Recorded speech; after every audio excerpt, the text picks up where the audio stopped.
Odată la 9 ani avem un an destinat pentru iubire. Dacă l-ai ratat, trebuie să mai aștepți 9 ani. Există un ciclu de 9 ani. În primul an trebuie să faci ceva, în al doilea altceva, în al treilea altceva, 4, 5, 6, 7, 8, 9. Și dacă tu știi într-o analiză personalizată, măi, la anul acesta eu sunt bine pe muncă sau pe căsătorie, îți focusezi, pentru că lucrurile, în momentul în care tu te focusezi pe ce te susține energia anuală în anul respectiv, lucrurile vin foarte ușor. Cei cu destin numărul 4, la prima întâlnire, să ia așa contractul cu ei un pic și să spună relație serioasă sau ne vedem de drum. Cifra banilor pentru fiecare număr de destin sau cum te raportezi la bani sau dacă ești zgârcit, dacă ești darnic. 2, 4 și 6, mă refer la cele maestre, 11, 22 și 33. Ei au o misiune mult mai importantă, există misiunea materială, există misiunea spirituală. La ei e obligatoriu partea asta spirituală, să înțeleagă că ei sunt mici Dumnezei printre noi. 4 încorsetează, da? 4 te ține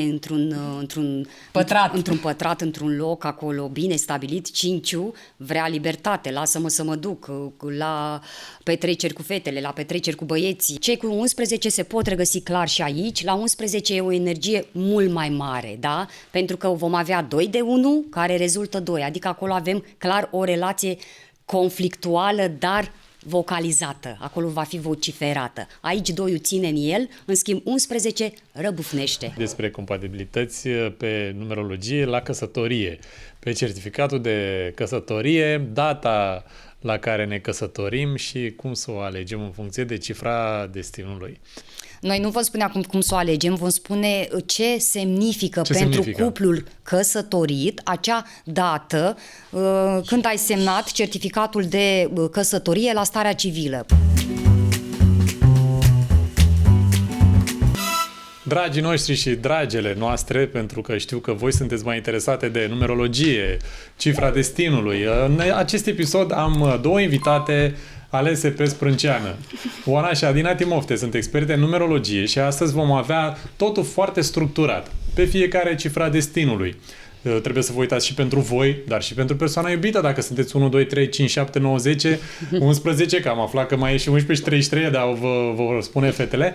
Vă uitați și la persoana pe care o iubiți, la copii, la nepoți, la soacră, bineînțeles că o iubiți și la oricine sunteți interesați sau interesate. Bine ați venit, Oana și Adina Timofte, la Vorba lui Jorge. Bine te-am găsit. Sper că vă simțiți bine aici la Vladila, locația noastră minunată, și le mulțumesc din nou pe această cale partenerilor noștri care fac tapet personalizat și mobilier personalizat. Dar și le mulțumim și celor de la Figa pentru că ne aduc această băutură minunată. Cu ce vă servesc? Cu zahăr, fără zahăr? Cu zahăr. Cu zahăr. Cu zahăr. Așa să fie, cu zahăr, vorba aia. N-a stricat un zahăr în plus. Iată, să dăm și un noroc apoi. Mulțumim. Bine ați venit. Uite, și e și pink, roz aici acolo. Este numărul 3, îmi pare bine, bună. Așa, eu sunt cifra 3 a destinului. Voi ce cifră sunteți? Nu spunem public ce cifră suntem. Nu sunteți deschise să spuneți public ce cifră sunteți. Dar cine e atent la anumite lucruri pe care le spunem, la o cifră, anumite calități care vor fi unde punctați mai bine, acolo e cifra, exact. înțeles. Ia să vedem dacă se prinde vor lumea. putea descoperi. Noroc, bine ați venit la Vorba lui Jorge și Cheers. să fiți cât mai de succes. Doamne ajută, amin. La toată lumea. Bun, Oana, în afară de cifra destinului pe care o vom lua așa la rând și ne veți explica imediat cum ne vom structura, ce mai vorbim în afară de cifra destinului? Păi uite că tot ai spus de cifra destinului, o să vorbim astăzi despre iubire, da? Partea asta, sectorul iubirii pentru fiecare cifra destinului și ulterior, dacă tot vine iubirea și dacă tot vine partenerul în viața noastră, să vorbim și despre căsătorie, ce înseamnă ziua în care ne-am căsătorit sau cum ne influențează. Evident că vine întrebarea cu unia civilă sau religioasă. Cum calculăm? Ziua în care am semnat certificatul de căsătorie. De căsătorie. Exact. Când mergem la starea civilă, Jorge, și semnăm în fața primarului și spunem da pentru o viață. Și eu care credeam că ne luăm pe verighete, suflete, pereche, cumva, ziua în care ne-am unit în fața lui Dumnezeu. Se creează un cod energetic, așa cum se creează un cod energetic în momentul în care noi ne naștem, da? Corect. Este practic același lucru, așa cum, de exemplu, se creează un cod energetic și când alegem numele copilului la naștere. Dar uite, să nu divagăm de la subiect și să rămânem pe subiect, să le spunem celor care ne ascultă cum vom structura această emisiune de astăzi. Așa. Este foarte interesantă, cum dragostea și iubirea este cea mai importantă din punctul meu de vedere. Și fără dragoste nu putem avea bani, nu putem să fim sănătoși, fără dragoste nu putem să avem empatie față de ceilalți. Am ales acest subiect, mai ales că este un an karmic, este un an care, din punctul ăsta de vedere, o să ne zguduie pe fiecare dintre noi, iar astăzi vom vorbi în funcție de data completă de naștere despre care este potențialul tău și ce fel de partener ești într-o relație, care sunt blocajele tale pe care le poți atrage într-o relație. Vom da karma fiecărui număr de destin care o pot întâlni în căsătorie, într-o relație de cuplu. Vom spune șansele pentru a se căsători, adică vârstele la care ei se pot căsători. Vom spune previziunile pentru următoarele luni, pentru fiecare număr de destin în iubire și vom spune și lunele de foc, să zic așa, din anul 2024, cum se pot întâmpla mai evenimente. Așa. Exact, mai provocatoare pentru fiecare. Sau nu. Sau unii nu, poate corect. se pot căsători, alții pot face copil. Și cum alții se despart. Exact, și cum emoția este cea care, dacă nu este la un nivel calitativ, ne poate crea probleme de sănătate, o să spunem și cum ne afectează sănătatea, calitatea iubirii în viața noastră.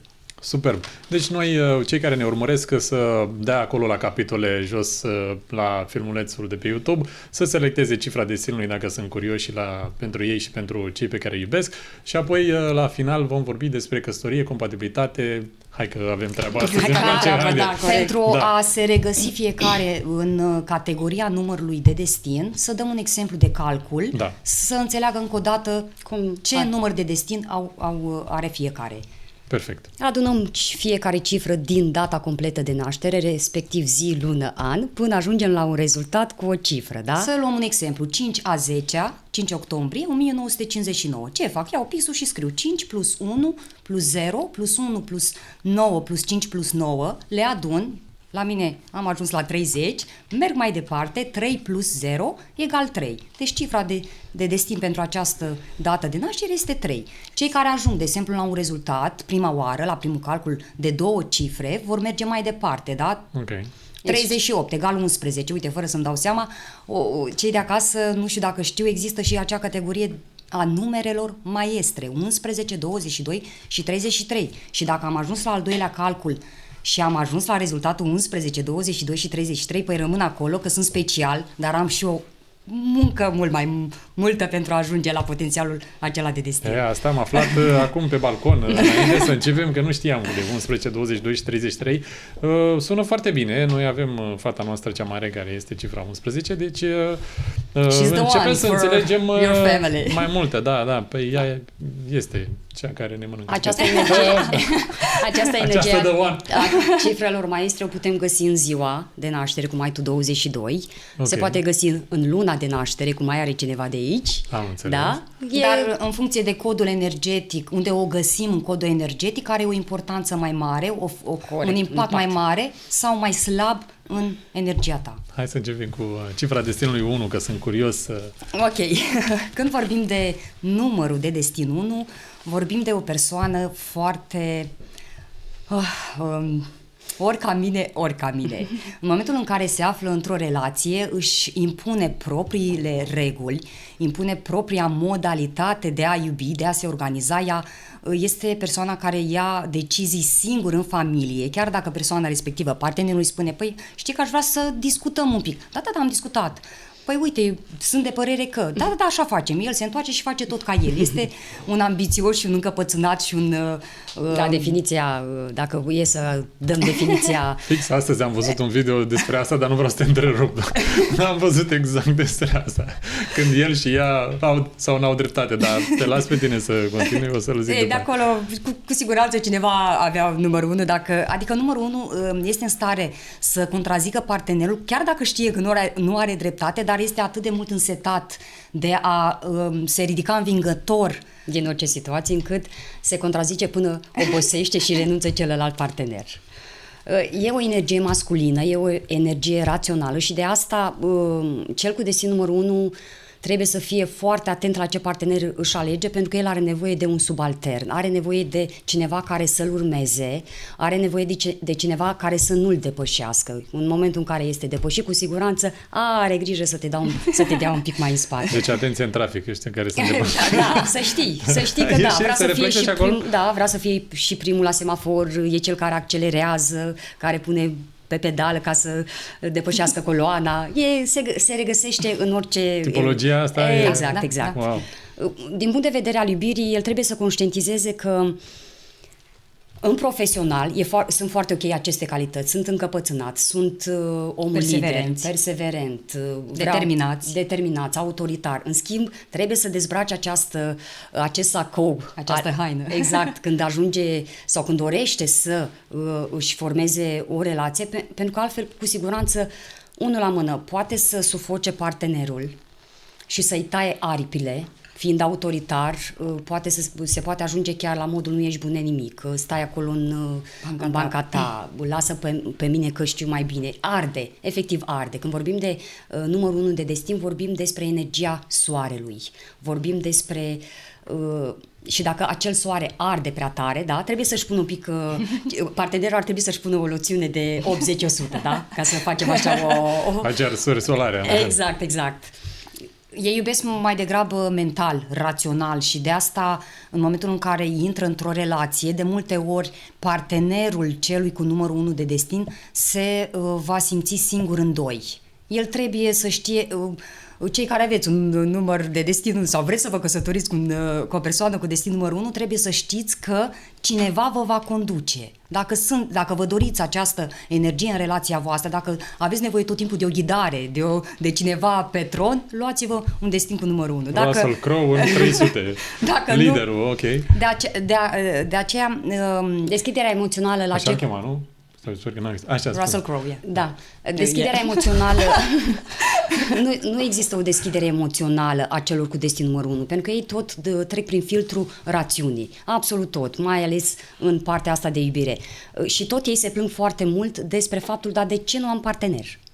Ei nu conștientizează de aceste calități pe care le dețin și ei nu se consideră vinovați. Nu. Pentru că e natura lor, practic, această manifestare. De exemplu, femeile cu destin numărul 1 se căsătoresc foarte târziu în viață, pentru că ele manifestă mai degrabă și se prezintă în fața unui bărbat cu o energie masculină. Și acolo, din prima, acel bărbat o cataloghează și o percepe ca, e concurentul meu, eu vreau celălalt partener spune despre o femeie cu destin numărul 1, nu caut un rival în pat, caut pe cineva cu care chiar să reușesc să mă relaxez în budoar, în dormitor. Da? Acasă, da? Exact. De asta femeile cu destin numărul 1 trebuie să lucreze și să-și activeze această energie feminină, să identifice, să-și facă așa o analiză. Hai să mă gândesc. Îmi cer scuze că vă întreb, sunt generalități. Acum, normal că vom găsi, le invităm pe cele care se uită să lase comentariu, să spună dacă e adevărat ce se simt așa cum spuneți voi,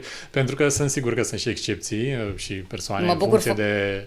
Mă bucur foarte mult că ai precizat chestiunea asta. Noi chiar facem această precizare la toate intervențiile noastre, toate filmările noastre. E clar că ceea ce spunem acum este la nivel general. Da. Se regăsesc clar într-o proporție mai mică sau mai mare, doar că clar într-o analiză personalizată a datei de naștere, a orei, a numelui, prenumelui, a numărul apartamentului, a tot ce te înconjoară, e clar că acolo există particularități. Se deslușește. Și la nume este? Că n-am știut asta. Înțeles. E nume, prenume, ora nașterii, data nașterii, numărul locuinței, numărul mașinei, toate astea. Noi le analizăm într-o ședință și îți spun efectiv... Și la George Papa Gheorghe cum calculezi? Trebuie să o facem într-o pauză. Deci cât e? Nu doar data de naștere îți spune ceva despre tine, numele și prenumele și data de naștere sunt cele două coduri cele mai importante în viața ta. Combinația dintre cele două, codul de la data nașterii și codul care rezultă din numele și prenumele tău, dacă de exemplu sunt în contradicție, acolo deja există blocaje și trebuie să știi cum să-ți armonizezi. Acum înțelegi ce spuneam despre numărul casei? Eu sunt în armonie, 3 cu 3 e perfect, e minunat. Mergem tot mai departe cu destinul 1. Karma lor exact vine în acest sector al căsătoriei, da? Aici au blocajul lor prezent, exact în sectorul căsătoriei. Vreau să fac o precizare. Cei care au ajuns la un număr de destin format din 19, acolo există o lecție karmică identificată, clară, personalizată. Ei în altă viață au avut și au bătut joc, să spunem, de cineva, iar în această viață vor întâlni acel naș care îi vor face să treacă prin aceleași sentimente din viața anterioară. Ei clar trebuie să dacă vor în momentul în care apare acea persoană în viața lor să aibă o karmă mai ușoară, ar trebui să lucreze, mai ales anul acesta, din acest punct de vedere.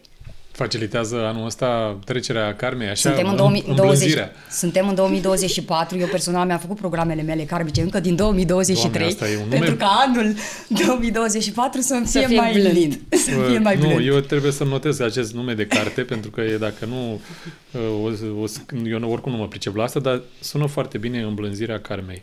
Și vreau să notez, că poate mi-o furați ideea, acum nu știu ce să zic, dar sună interesant, îmblânzirea karmei. Așa, te rog, Adina. Există karmă pozitivă și karmă negativă, adică cei care până acum și-au făcut treaba, au trecut prin călătoria asta de vindecare din toate punctele de vedere, anul 2024 de la sărăcie pot ajunge la bogăție, de la o personalitate slabă la o personalitate foarte puternică. De asta anul 2024, din punctul ăsta de vedere karmic, ne pune efectiv în fața a tot ceea ce noi avem de rezolvat. E clar că nu trece nimeni neverificat de patronul Saturn în această... Saturn nu se joacă cu tine. Saturn îți aduce nota de plată, de Chiron, uite dragă... Chironul din aprilie, în berbec, vindecător. Am auzit despre asta. Nu? Sunt foarte multe tranzite în perioada... Luna aprilie, care înseamnă cifra 4, înseamnă la fel karmă, dar să trecem la iubire, da? La iubire. Exact. Și halving-ul la Bitcoin în aprilie, da, așa. Blocajele pentru un destin numărul 1 în iubire își tratează partenerul ca un subaltern. Blocajul lor vine fix din direcția asta că nu știu să facă echipă și de multe ori pleacă aproape după un an din relație, pentru că nu au răbdare să fie învățați de către celălalt. Nu învață din celelalte relații de iubire, efectiv vin identici la fel și se expun la fel și ulterior. Bă, dar de ce pleacă totuși? Au energie autosuficientă și de acolo nu acceptă efectiv sfaturile celor din jur. Exact, dar vor ajunge la un moment dat după vârsta de 46 de ani, 55 de ani, când vor realiza, măi, am succes, pentru că ei sunt tot timpul mai degrabă cu predispoziția către profesie, adică ei fac totul pentru a fi numărul 1 în profesie și uită de iubire. Și există această frică de vulnerabilitate care stă la baza acestei lipse de atașament față de partener. El e energie masculină și rațională și practic lui e greu. Dacă ar fi să se atașeze sau să... el simte, dar nu arată. Și preferă să se retragă în momentul când devine prea vulnerabil. Trebuie cineva să aibă prea multă răbdare cu un destin numărul 1, dar trebuie și ei să găsească iubirea și trebuie și ei să găsească echipa până la urmă. Și echipa de compatibilitate o pot face cu un destin cu numărul 2, 6, 3 sau 4. Interesant. Își pot nota cei care ne ascultă. De evitat 8, 9 și 1, că este acolo. E de evitat asta? De evitat. 1 se bag cap în cap, dacă mai sunt și berbeci amândoi, e clar. Imaginează ce este acolo și n-are sens să-și piardă energia și o perioadă din viața lor. Vârstele când pot întâlni șansa în iubire, când pot întâlni sufletul pereche, când îi tranzitează iubirea din toate părțile, numai ei nu se uită, sunt vârstele 19, 28, 37, 46, 55 și 64, dar mai ales iubirea de la vârsta de 28 de ani cu siguranță va rămâne impactantă, chiar dacă nu va discuta cu nimeni, acolo va rămâne și cu siguranță o va duce foarte, foarte multă vreme. Yep. Poate să existe. Da. Și acum o să vorbim despre previziuni pentru numărul 1 de destin din perspectiva asta a iubirii. Pentru 2024 vom începe cu lunile de impact. Aceste luni de impact va fi cu impact pozitiv în cazul în care unul este echilibrat, este într-o relație, este ok, este și-a doarme liniștit, nu stă cu gânduri că n-a reușit sau nu are și el sau ea o relație, am înțeles. În februarie, în mai, în aprilie, în iunie și în septembrie. Da? Aprilie, mai, iunie și septembrie, că deja februarie s-a dus, dar nu întâmplător spun și lunile din spate, pentru că acolo cu siguranță a fost un eveniment care se poate repeta ulterior și în lunile următoare dacă nu este rezolvat. Așa, iar ca și previziuni, ce ți se poate întâmpla în 2024 din punct de vedere, din sectorul acesta al iubirii, impasuri în relație, se realizează așa o transformare în relația în care te afli, fie nu te mai regăsești, fie vrei să treci la un alt nivel cu partenerul, fie e clar că în 2024 cei cu destin numărul 1 se vor simți mai conflictuali în interior și clar cum te simți în interior, oferi și în exterior, vor simți nevoia... Pot primi ei vești a separării din partea partenerului, da? Cei singuri, cu siguranță, nu e un an prea bun pentru a-și forma un cuplu, ceea ce se formează ca și echipă, ca și cuplu în 2024 nu va fi durabil. Exact. Așa că să trăiască tot în independența asta până în 2025, atunci e șansa lor mai exact în acest sector al căsătoriei iubirii. O șansă. Mai ales, scuză-mă, mai ales dacă au planuri de căsătorie, deja și-au. Păi ce facem cu cei care au nunta stabilită anul ăsta? Ce facem acum? Repetăm, vorbim la general, da? Ca să nu... Să vă contacteze ca să-și calculeze în funcție de ziua de căsătorie. Da, și-a mai schimbat, să știi că și-a mai schimbat oamenii... Ne-au sunat, am stabilit atunci. Nu e bine, dacă vrei tu căsătorește-te, dar peste un an ai să mă suni, băi, am pierdut tot. Mamă. Nu, vreau să schimb. Mutați la, știi cum e, păi salonul. Lasă, domne, schimbă. Păi cântăreți. Nu mai, domne, schimbă. Așa, știi cum e, mai bine pierzi o sumă de bani, mai bine reconfigurezi un traseu care necesită o cheltuială în plus, dar măcar știi că e o căsătorie prosperă, cu înțelegere, cu iubire, în echipă. Că ai făcut totul cum trebuie. Corect. Și investești odată în viață, măcar pentru tine, nu? Nu e frumos? Zic și interesant. Abia aștept la final să vorbim despre cifrele în funcție de ziua de căsătorie. Deci asta e fascinant. Să vedem și noi, ne calculăm, să vedem. Da, la final vom spune cum ne influențează ziua în care am ales să ne căsătorim sau pentru cei care sunt deja căsătoriți. Bun. Vorbim acum la cifra destinului 1 pe partea de sănătate. Exact. În 2024, cei cu destinul numărul 1 e posibil să aibă probleme cu ficatul, pentru că e posibil să fie furioși, iar furia se duce direct la ficat, așadar gestionați-vă cât se poate de bine furia. Tractul urinar, pentru că e în urma conflictelor în cuplu, da, sau a suferinței în urma unei despărțiri, automat tractul urinar va fi afectat prin infecții urinare, probleme la genunchi, pentru că efectiv simt că mi s-a tăiat o șansă și simt că mi-a venit ceva și de care nu am fost avertizată. Nu vreau un preaviz, adică nu e că deja i-ai tăiat tronul, da? Și va avea dureri la genunchi, pulsul pentru că adrenalina, cum eu, nu am decis eu, decizi tu, și tensiunea, deci pot apărea chiar probleme. Ei nu știu pe să piardă, termen pentru tensiune, hipertensiune. Interesant. Trecem la cifra destinului 2, cumva? Eu așa zic. Hai să trecem și la 2. Bun, când trecem la 2, aici ajungem la o energie total diferită față de cea a celui cu destin numărul 1. Vorbim despre o energie atât de blândă, atât de moale, atât de calmă, atât de delicată. Exact, grațioasă, efectiv energia sacrificiului. Un destin numărul 2 este în stare să iubească pentru doi. Lasă că nu mă iubești, lasă că iubesc eu pentru amândoi. În schimb, cu siguranță la un moment dat, dăruirea, sacrificiu, efortul ăsta emoțional, energia iubirii, la un moment dat va secătui, corect? Că dau, dar dacă dau pentru 2 o să țină 1 an, 2, 3, 4, dar la un moment dat și știi ce va face un 2 în momentul în care totuși pentru că el va tace. Un 2 nu-ți va cere. Nu-ți va cere, va rămâne acolo observator, va oferi, iar într-o zi vii acasă. Explodez. Nu, vii acasă și nu mai găsești. Nu mai găsești pe ăla cu 2. Nici măcar nu sare... Dispare din viața ta de pe zi pe alta, efectiv, fără să-ți dea nicio explicație și practic aici reprezintă și blocajul lor. Se consumă atât de mult emoțional, energetic, oferă, dăruiesc atât de mult, încât uită de ei. Ei au nevoie să fie acceptați, au nevoie de o apartenență, au nevoie de o echipă. Și să o spun pe cea directă, ei fac orice să se căsătorească cât mai devreme, în viață, da? Corect. Încă din tinerețe, pentru că ei, practic, asta înseamnă viața pentru ei. Dacă pentru unul viața înseamnă profesie, triumf, să fiu rege pe scaunul meu, doiul, efectiv, vrea să se țină de mână toată viața cu cineva. Și practic asta, de când deschide ochii, el știe că trebuie să-și găsească sufletul pereche. Este energia sufletului pereche, poate să cadă în capcana asta iubirii excesive și de acolo practic poate atrage relații karmice, relații în care va atrage oamenii care au nevoie de vindecare. Doiul este energia care descarcă partenerul, se încarcă cu grijile lui, cu simțurile, cu ceea ce simte partenerul și practic Partenerul e fresh, iar el pică și iar trebuie să muncească, iar să se ridice și pe el și energia partenerului, da? trăiește o viață dublă. Trăiește viața dublă. Dar numai el știe că o trăiește dublă. Și o trăiește și subconștient.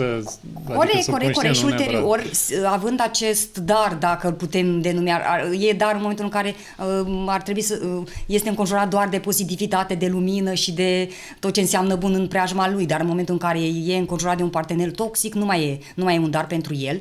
Și având în vedere că el simte foarte mult, trăiește efectiv ce trăiește partenerul, pentru că este darul lui, harul lui, așa se naște cu acest har, are impresia că partenerul îl percepe și îi citește gândurile. Citește gândurile și nu mai vorbește cu el, nu mai comunică. Măi, dar eu cum știu eu ce gândești și te simt ce vrei să faci în următoarea perioadă, tu de ce nu? Și nu vorbește, nu comunică și efectiv el practic își trăiește această iubire în doi, doar mental. Dar el se ceartă pe el se împacă, adică el are procese de conștiință, simte că ceva nu e ok.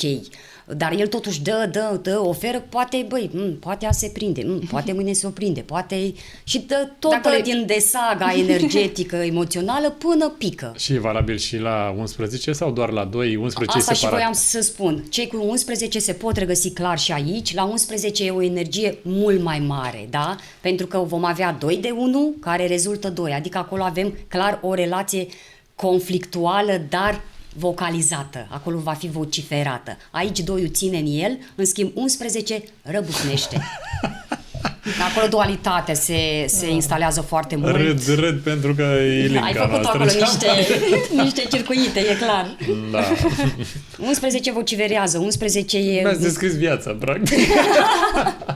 Când te afli cu un 11 în cameră, dacă el nu se simte bine, nu trebuie să spună absolut nimic, Doamne. că ți oferă o săgeată energetică încât te ridici și ai plecat. Da, să vedeți cum e în vacanță. Privirea spune totul. Doamne! Hai noroc pentru 11. Doamne ajută, Ilinca, să trăiești. Să fii fericită mereu. Că altfel nici noi nu trăim bine. De asta blocajul pentru numărul 2 de destin se încadrează în acel tipar pasiv-agresiv, da? Și practic se autodistruge, se autovulnerabilizează prea mult, efectiv el crede că așa este normalul într-o relație, din dorința asta foarte mare de a crea echipă, de a iubi foarte mult. Iar karma lui practic vine din această direcție a independenței. Până în momentul în care eu nu conștientizez că eu sunt o persoană care mai întâi trebuie să mă valorez eu ca să fiu valorată și să primesc ceea ce gândesc eu, până atunci va atrage parteneri care efectiv îi vor scurge de energie, îi vor cere tot timpul și la un moment dat li se va părea normal acest sacrificiu. Ce intră în obișnuință. Exact. Asta voiam să întreb. Care ar fi o soluție? Deci ar trebui să înceapă cu validarea, să se simtă autoaprecierea și... Înainte de a intra într-o relație sunt eu, da? Eu exist, eu sunt, eu am nevoi, eu pot, dacă am nevoie de ceva trebuie să cer. Când intru într-o relație, există și partea cealaltă, dar noi când ne împreunăm, există deja a treia energie, da? Adică nu se anulează când intră într-o relație. Efectiv, el se anulează și devine prioritar partenerul. Creează codependențe, de exemplu, bolnăvicioase, pentru că așa crede el că, trebuie să te sacrifici foarte mult pentru a avea o relație fericită. De asta, o persoană cu numărul 2 de destin trebuie să înțeleagă foarte bine conceptul acesta de iubire, de dăruire, de să-și creeze anumite limite. Ok, mă sacrific, dar până unde, până când? Uite, dacă există 2 și respectiv 11 care ne urmăresc, sunt convinsă dacă au relații în care se simt scuși de energie, ei nu funcționează bine până în ora 12-13 ziua. Atunci, efectiv, simt că sunt scuși de energie, chiar dacă sunt acasă lângă persoana iubită sau nu. Da? Și ei efectiv simt să ațipească 5 minute. ca să-și revină. Atât de mult ei se resimte Se și... consumă. Corect, se resimte și fizic lucrul ăsta. De altfel ei sunt romantici, adică dacă ar găsi o persoană care să... el mai mult vrea o împărtășească. conexiune, doiul caută o conexiune energetică, emoțională, fără cuvinte, da? Efectiv, mă uit la tine Interesant. și ai să mă înțelegi din priviri. deja ce trebuie Ai să înțeles faci, ce să trebuie- zici, să... Inteligență emoțională Corect, și... corect. Pentru că este energia copilului interior. Doiul. Este copilul, acel copil care are nevoie de protecția celuilalt, dar el încă se manifestă în energia copilului și e ca și cum pe celălalt îl privește poate ca pe mamă, ca pe tată. Și vrea tot timpul să fie pe placul lui, a celuilalt. Bun. E cifra de destin care suferă cel mai mult când sunt trădați și când sunt înșelați. Efectiv, li se termină viața. Trec foarte greu peste o despărțire, trec foarte greu peste suferință, durează foarte mult procesul acesta de vindecare a lor. Cei cu destin numărul 2, 4, 6 sau 9 sunt echilibrați. Deci noi acum vorbim de o compatibilitate în care ambii parteneri au acel echilibru, da? Pentru că dacă 2, de exemplu, s-a echilibrat, dar vine un 9 cu furie, e clar că acolo iar se duce furia la 2, da? Vorbim. Dar e cert că e o armonie, să spun, ar putea crește împreună, ar putea să se înțeleagă sub o formă sau alta, da? Vârstele 20, 29, 47, 56, 65, 74 sunt vârstele la care ei se pot căsători, atunci e iubirea impactantă pentru ei. și poate veni, practic, sufletul pereche, important e să fim echilibrați, despre asta e vorba, să ne echilibrăm și să lăsăm ca să vină iubirea aia care să ne împlinească, nu care să ne determină să ne sacrificăm, să suferim și Pentru tot că au așa. tendința de a frumoasă, deveni da. efectiv sclav în relație. Iubirea nu e despre sclavie. Este despre a primi și a dărui și de o stare, da? Iubirea e o stare, e o Încărcătură pozitivă. un zâmbet. Nu-ți trebuie mult să fii fericit, să iubești. Uite, de exemplu, pentru cei cu destinul numărul 2, în 2024 le vine șansa să întâlnească partenerul. Superb. Așa că cei singuri, ieșiți, pentru că ei se mai și izolează un pic, ieșiți, mergeți la cocktailuri. Se pot muta în alt oraș, chiar pentru persoana iubită sau în altă țară. Există așa energia noilor începuturi pentru cei cu destin numărul 2. Au șanse chiar nu doar în iubire, cam pe toate planurile, dar în special în iubire, pentru că asta contează pentru ei. Asta e tema preferată a lor. Chiar se pot căsători, se pot muta în altă țară, nu știu dacă ai Da, spus, scuză-mă, da, da, că da. deja trebuie să... Mai este tendința- Dar totodată se pot îndrăgosti de șeful lor, da? Vin de un șef nou sau deodată, băi, parcă te văd un pic mai altfel. Șeful sau șefa lor, da? Ia auziți. Lunile cu Așa. impact pentru cei cu destin numărul 2 în 2024, ianuarie, mai, acolo e cea mai importantă, iulie, cu o specificație karmică, cu piper karmic, august și noiembrie. Din punct de vedere a sănătății pentru destin numărul 2 în 2024, vorbim sensibilități pe partea stomacală, da? Probleme digestive, probleme oculare, imunitatea, insomniile și arsurile. Atenție la arsuri. Și acum trecem mai departe. Trecem mai departe. Destin numărul 3, în dragoste în 2024. Când vorbim de destinul numărul 3, vorbim despre acea persoană, în cazul în care este echilibrată, acea persoană care efectiv încarcă cu o energie pozitivă partenerul, da? Efectiv îl scoate din stări urâte, îl învață partenerul cum să treacă peste o problemă de cuplu mai ușor. Poate are un partener mai dramatic, mai tragic, care privește lucrurile mai în tragic. Ei, un destin numărul 3 are această capacitate, lasă că o să fie bine, baby, lasă. Vede partea plină a paharului, vede imediat soluția, vede imediat... Știe să manipuleze energetic în sens pozitiv, o spun acum, da? Manipulează orice situație astfel încât se convinge pe el și partenerul, da, de viață, să treacă foarte repede. E acel partener care practic se bucură în fiecare zi de viață, se bucură de ceea ce trăiește cu partenerul de viață, atrage partenerul care are nevoie să fie ridicat din acest punct de vedere și să-l învețe despre bucurie, despre a se alinia cu energia asta a iubirii, dar într-un mod copilăresc, într-un mod în care să fie o joacă tot timpul în relație. Aici vorbim despre acel 3 echilibrat. Harmonios. Exact. În momentul în care trecem mai departe, vorbim de un 3 care manipulează, are mai mulți parteneri în același timp și poți să-i vii și cu dovezi pe masă, pentru că acel 3 va avea capacitatea, puterea efectiv să te manipulativă, convingă așa. că nu este așa, e trucată poza, e video l-a făcut nu știu care. Mami, ce ai pățit? Dar tu nu știi cât te iubesc, ce ai? Ne știm de Cu atâția multă ani, n-are vrăjeală, nu? cum. Vine cu vrăjeală. Da, se pricepe foarte bine la cuvinte, se vinde foarte bine, știe să întoarcă cuvintele astfel încât să aibă întotdeauna și el dreptate. Treiu cumva își dorește întotdeauna dreptatea asta. E mai greu recunoaște Treiu când greșește, mai greu spre cere. deloc, Adina, fi sinceră, exact. te rog. E valabil și la femei și la bărbați, nu? Da, vorbim de trei, bineînțeles. bărbat și femeie, da. Ei au nevoie de un partener care să îi asculte, pentru că sunt oamenii povestitori, sunt cei care vorbesc foarte mult. Ar trebui Treiu, de exemplu, într-o relație să învețe despre ascultarea pasivă. Ascultarea pasivă înseamnă că, într-adevăr, ascult cu adevărat Și nu devin partenerul. plictisit de cel, pentru că Treiu vrea să fie în centru atenției. El vrea microfonul sub o formă sau alta să-ți povestească de dimineață până seara doar despre ale lui. În momentul în care partenerul de viață, bine, vreau și eu să spun ceva, da, și revenind, efectiv și devine plictisitor. El trebuie să învețe, să ia o pauză, să întrebe și interlocutorul, baby, dar tu ce faci, care-i treaba, Cum mai ești, cum ți-a fost ziua. Efectiv acaparează toată iubirea. Asta din dorința faptului că își dorește atenția asta tot timpul. Să dozeze această atenție, nevoie de atenție într-un mod sănătos într-o relație. Pentru că dacă nu, efectiv, se poate ajunge la un dezechilibru între cei doi parteneri, mai ales dacă mai ai și un partener care nu comunică sau nu spune cu adevărat ceea ce simte. Și Treiu, de exemplu, are tendința de a nu spune, de a nu intra în profunzimea discuțiilor. Le tratează la un nivel superficial. Lasă găsim soluții. Lasă. Bine, măi, dar hai să discutăm totuși care e cauza care a dus aici. Da, măi, lasă că n-am murit nimeni din dragoste, de exemplu. Lasă că rezolvăm, vedem. Un trei, pe de altă parte, E superficial în discuții.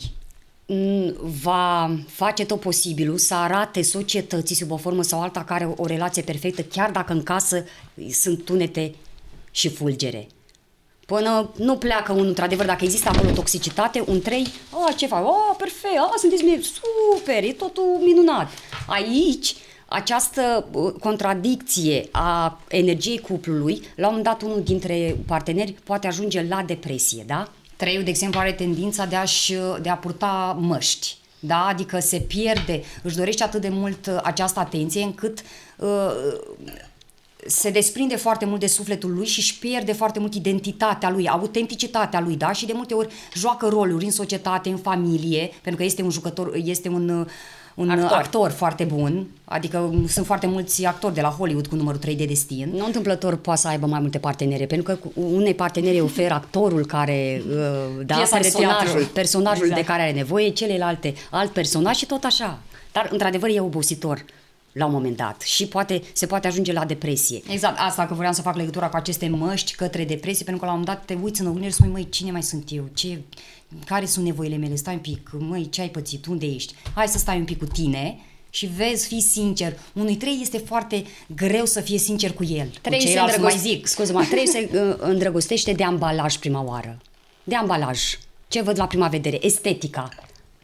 Și dacă are acel flair, acea intuiție să treacă mai departe și să ajungă la sufletul partenerului, pot forma o echipă minunată, mai ales cu 1, 3, 5, 7 și 9. Un destin cu numărul 3 și va cunoaște partenerul în timpul relației, pentru că ei sunt genul care se îndrăgostesc la prima vedere, fac orice să aibă acel partener și îi cunosc partenerul în timpul relației. După căsătorie, și dacă sunt compatibili rămân, dacă nu, e posibil ca chiar după căsătorie să au cel puțin 2 căsătorii, 3 sau 5, nu, 3 și 5.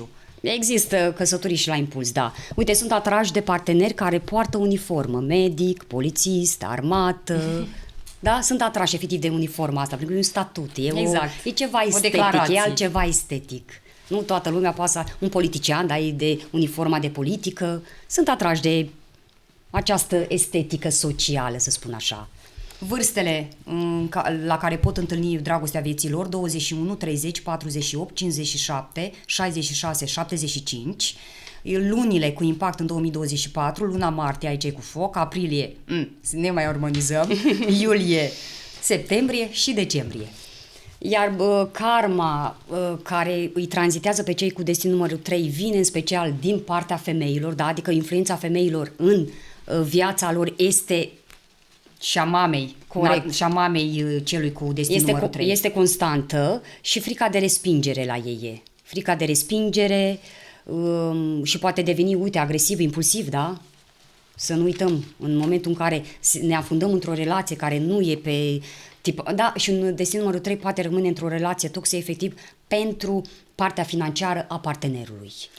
Previziuni 2024, discuții cu partenerul despre bani, care pot isca certuri și pot duce chiar și la o posibilă despărțire. Poate nu se simte un cuplu, mai dăm și mie suma de... Nu, păi știi că nu prea se poate. Păi cum, dar nu ți-am cerut niciodată, nici acum nu vrei să mă ajuți, păi am tot așteptat. Și e posibil, efectiv, această fărâmă de... O sumă poate fi mică, mare, să despartă cuplul anul acesta. Mai bine nu împrumutați. Sunt lucruri interesante și despre, de exemplu, cifra banilor pentru fiecare număr de destin sau cum te raportezi la bani sau dacă ești zgârcit, dacă ești darnic. Sunt foarte multe lucruri de vorbit și din alte puncte de vedere. Cei cu numărul 3 de destin în 2024 pot începe o relație paralelă, dacă sunt deja într-o relație, pentru că se simt neînțeleși în cea actuală, se întâlnesc din întâmplare pe cineva și din una în alta, dintr-o întâmplare efectiv, se atașează imediat de o persoană, iar cei care sunt singuri vor avea de ales între doi parteneri care par la fel de fain, par la fel de mișto, par la fel de vesel, par la fel de ce aș vrea eu. Multă emotivitate și mult consum emoțional pentru cifra de destin numărul 3 în 2024. Pot găsi partenerul într-un grup de prieteni, hai să-ți fac cunoștință cu cineva sau hai și tu la masă că ies cu un grup de prieteni, acolo își pot găsi partenerul în 2024. Iar din punct de vedere karmic apare energia asta a trădării, da? Fie ei trădează, fie pot auzi de trădarea unui prieten, ceva secrete din punctul ăsta de vedere. Și la ei sunt șanse de a se îndrăgosti de o persoană cu o diferență de vârstă foarte mare. Mai în vârstă, da? O diferență... Ori nu mai zice nimic, nu-mi dau seama dacă... Da, e bine. Că îndrăgostirea poate să fie și reîndrăgostire. Corect. Sănătatea, da? Să nu uităm de sănătate. Da. Pentru cei cu destinul numărul 3 în sectorul sănătății să aibă grijă la constipații, deshidratarea, da, și stomacelul. Dar în primul rând, hidratați-vă foarte mult în 2024. Când vorbim de destinul numărul 4, vorbim despre o iubire matură, despre o iubire tradițională, despre o iubire așa cum am văzut la mami și la tati în casă. Întotdeauna o persoană cu destinul numărul 4, dacă e femeie, va căuta imaginea tatălui, iar dacă e bărbat, va căuta imaginea mamei, să facă sărmulțe bune, omletă bună, etc. Poale în brâu. E foame de mor. Așa. Este, cred că, cel mai loial partener din scara numerologiei. Te poți baza pe el, poți crea multe lucruri importante cu destin numărul 4, te filează foarte mult până să te ceară în căsătorie pentru că nu vrea să facă pasul ăsta de mai multe ori în viață. În momentul în care el este dezamăgit în relația de cuplu sau divorțează, va începe să treacă pe cealaltă parte negativă și efectiv va merge așa dintr-o relație într-o relație fără să mai aibă respectul față de femei sau de bărbați. Da, efectiv trece la cealaltă extremă. Dacă până acum îți dădea siguranța vieții, îți dădea, nu știu... Gentleman-ul. Exact, îți oferea casa visurilor tale sau era un cămin, îți oferea acea energie de cămin, odată ce suferă foarte mult, efectiv va deveni acel golan, hai să spun. Deci, efectiv, de la o extremă la alta. E de încredere, e un om, un partener harnic, destin numărul 4, întotdeauna va avea o rezervă pentru ziua de mâine, pentru că așa îi place lui, dar el, hai să înțelegem, destin numărul 4, mai ales dacă este bărbat, și chiar și ca și femeie, dacă nu au ceva, niște bănuți puși deoparte, ei consideră că nu merită să se îndrăgostească sau nu merită să aibă un partener atât de obsedați de siguranță. Și chiar îi ziceam Adine că aș fi vrut la destin numărul 4 să te întreb ce vrea femeia în viață. Că nu trebuie tu o femeie, băi, dacă ești singură, dar ce cauți la un bărbat? Ce zice femeia? Siguranță, nu? Siguranță, da. Numărul 4, destinul numărul 4, cam asta caută. Ei sunt, în schimb, sunt prea raționali și organizează tot. Organizează chiar și zilele. Programăm în ziua de luni, miercuri, intimitate, marți mâncăm pește, miercuri cheltuim 3 lei pentru o cafea. Sunt în stare, cei cu destin numărul 4, la prima întâlnire, să ia așa contractul cu ei un pic și să spună relație serioasă sau ne vedem de drum. Exact, fix asta sunt în stare efectiv să aibă siguranța asta că va merge într-adevăr într-o relație de lungă durată. Adică el e cu planul strategic. Bun, primul pas, să vedem dacă vrea sau nu. Și după aia merge. După fiecare bifează. Ok, bifăm. E foarte rațional și foarte organizat, până și în iubire. E cel cu lista și uite... Formularul de... Exact, e checklist. Te testează foarte mult, să știi, înainte de a intra într-o relație cu tine. Te testează, dacă treci testul bine, dacă nu ai bifat și ultima căsuță acolo. Nu, zice nu, cea mai importantă, nu. Uite, devine obsedat, de exemplu, poate deveni obsedat de ideea că nu, dacă nu am asta, nu pot să. Poate fi maniac în curățenie, maniac în ordine, e un pic de dificil. Dar, dacă găsește pe cineva care să-i deschidă un pic, să-i ofere flexibilitate, să-i ofere viziunea asta de viață, că nu e vorba doar despre a avea totul organizat la perfecțiune. Să știi că mai există și spontaneitate, mai există și neprevăzute. Despre asta, practic, trebuie să învețe destinul 4 și în iubire. El, de exemplu... Uite, am notat aici. Îți face dosarul pelican înainte să știi dosarul pelican. Adică se informează absolut toate informațiile. De unde provici, câți frați ai, cât ai muncit, câte locuri de muncă ai schimbat, tot. Cum te înțelegi cu mami și cu tati, pentru că pentru el familia este de proveniență, este foarte importantă, să se asigure că dai importanță și celor mai importanți oameni în viața lui, mami și tati. E acea energie tradițională, practic, o familie tradițională care suntem acolo, organizăm totul, gătim, facem, dregi. Exact. Partea negativă a celor cu numărul 4 este faptul că nu își manifestă iubirea. Te iubesc, dar în tăcere. Sunt foarte reci emoționali. Te iubesc, dar ele... Da, exact. De asta contează foarte mult din ce familie provine. Dacă mami și tati într-adevăr l-au deschis din punctul ăsta de vedere, e partenerul perfect. Dar de obicei 4 vine cu traume în familie să depășească această karmă de pe generația lor, cu privire la păcate, cu privire la limitări, cu privire la foarte mulți... El învață, de exemplu, în destin numărul 4, învață că totul este cu limită. Eu nu pot să-ți ofer infinit dragostea mea. Eu am învățat și eu sunt încărcat cu o energie în care eu trebuie să dau cu porția, limită. Și aici e practic blocajul lor în iubire. La el nu există abundență din toate punctele de vedere, nu este nelimitat. Există porție, o porție de iubire azi, după aia văd, dacă mă mai gândesc dacă îți mai dau și peste o lună. Într-o relație, de exemplu, își dedică la fel timpul mai mult către muncă decât către partener. De asta, dacă are ochi și știe să își organizeze și timpul cu partenera, își poate salva relația. Dacă nu, dacă se duce doar către muncă, efectiv intervine distanța între ei și dacă vor să rămână așa singuri în doi, ok, dacă nu, el este omul care ar putea să spună, măi, ceva nu funcționează, hai să vedem, să facem să fie mai bine. Dar uite, dacă s-ar cupla cu destin numărul 1, el se duce la treabă, destin numărul 1, 4 la fel, deci se întâlnesc rar, etc. E ok. Mulțumit.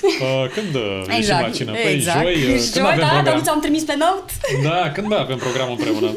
Un 4 care clar ar fi pe aceeași energie, un 7 care 7 e cu perfecțiunea, da? 7 e cu ordinea, perfecțiunea și cu viitorul să fie și acolo. Și cu detaliile contează. Exact. Și un 8 care îl poate propulsa totuși. 8 îl poate ridica și îl poate zgândări un pic să-și vadă forța aia mai departe de limitarea asta pe care o are. Adică nu e totul cu porție în viață. 8 este un vizionar și poate învăța foarte multe din perspectivele unui 8. E de 2 ori 4 acum.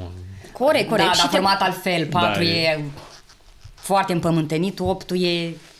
Așa că 4 fără număr. Trebuie să se deschidă către iubire, trebuie să-și rezolve blocajele ce țin de această karma a limitării. Vârstele, da, uite, după 25 de ani au șansa iubirii adevărate, important e să fie atenți acolo. Vârstele, când pot întâlni marea dragoste, 22, 31, 40, 58, 67 și 76.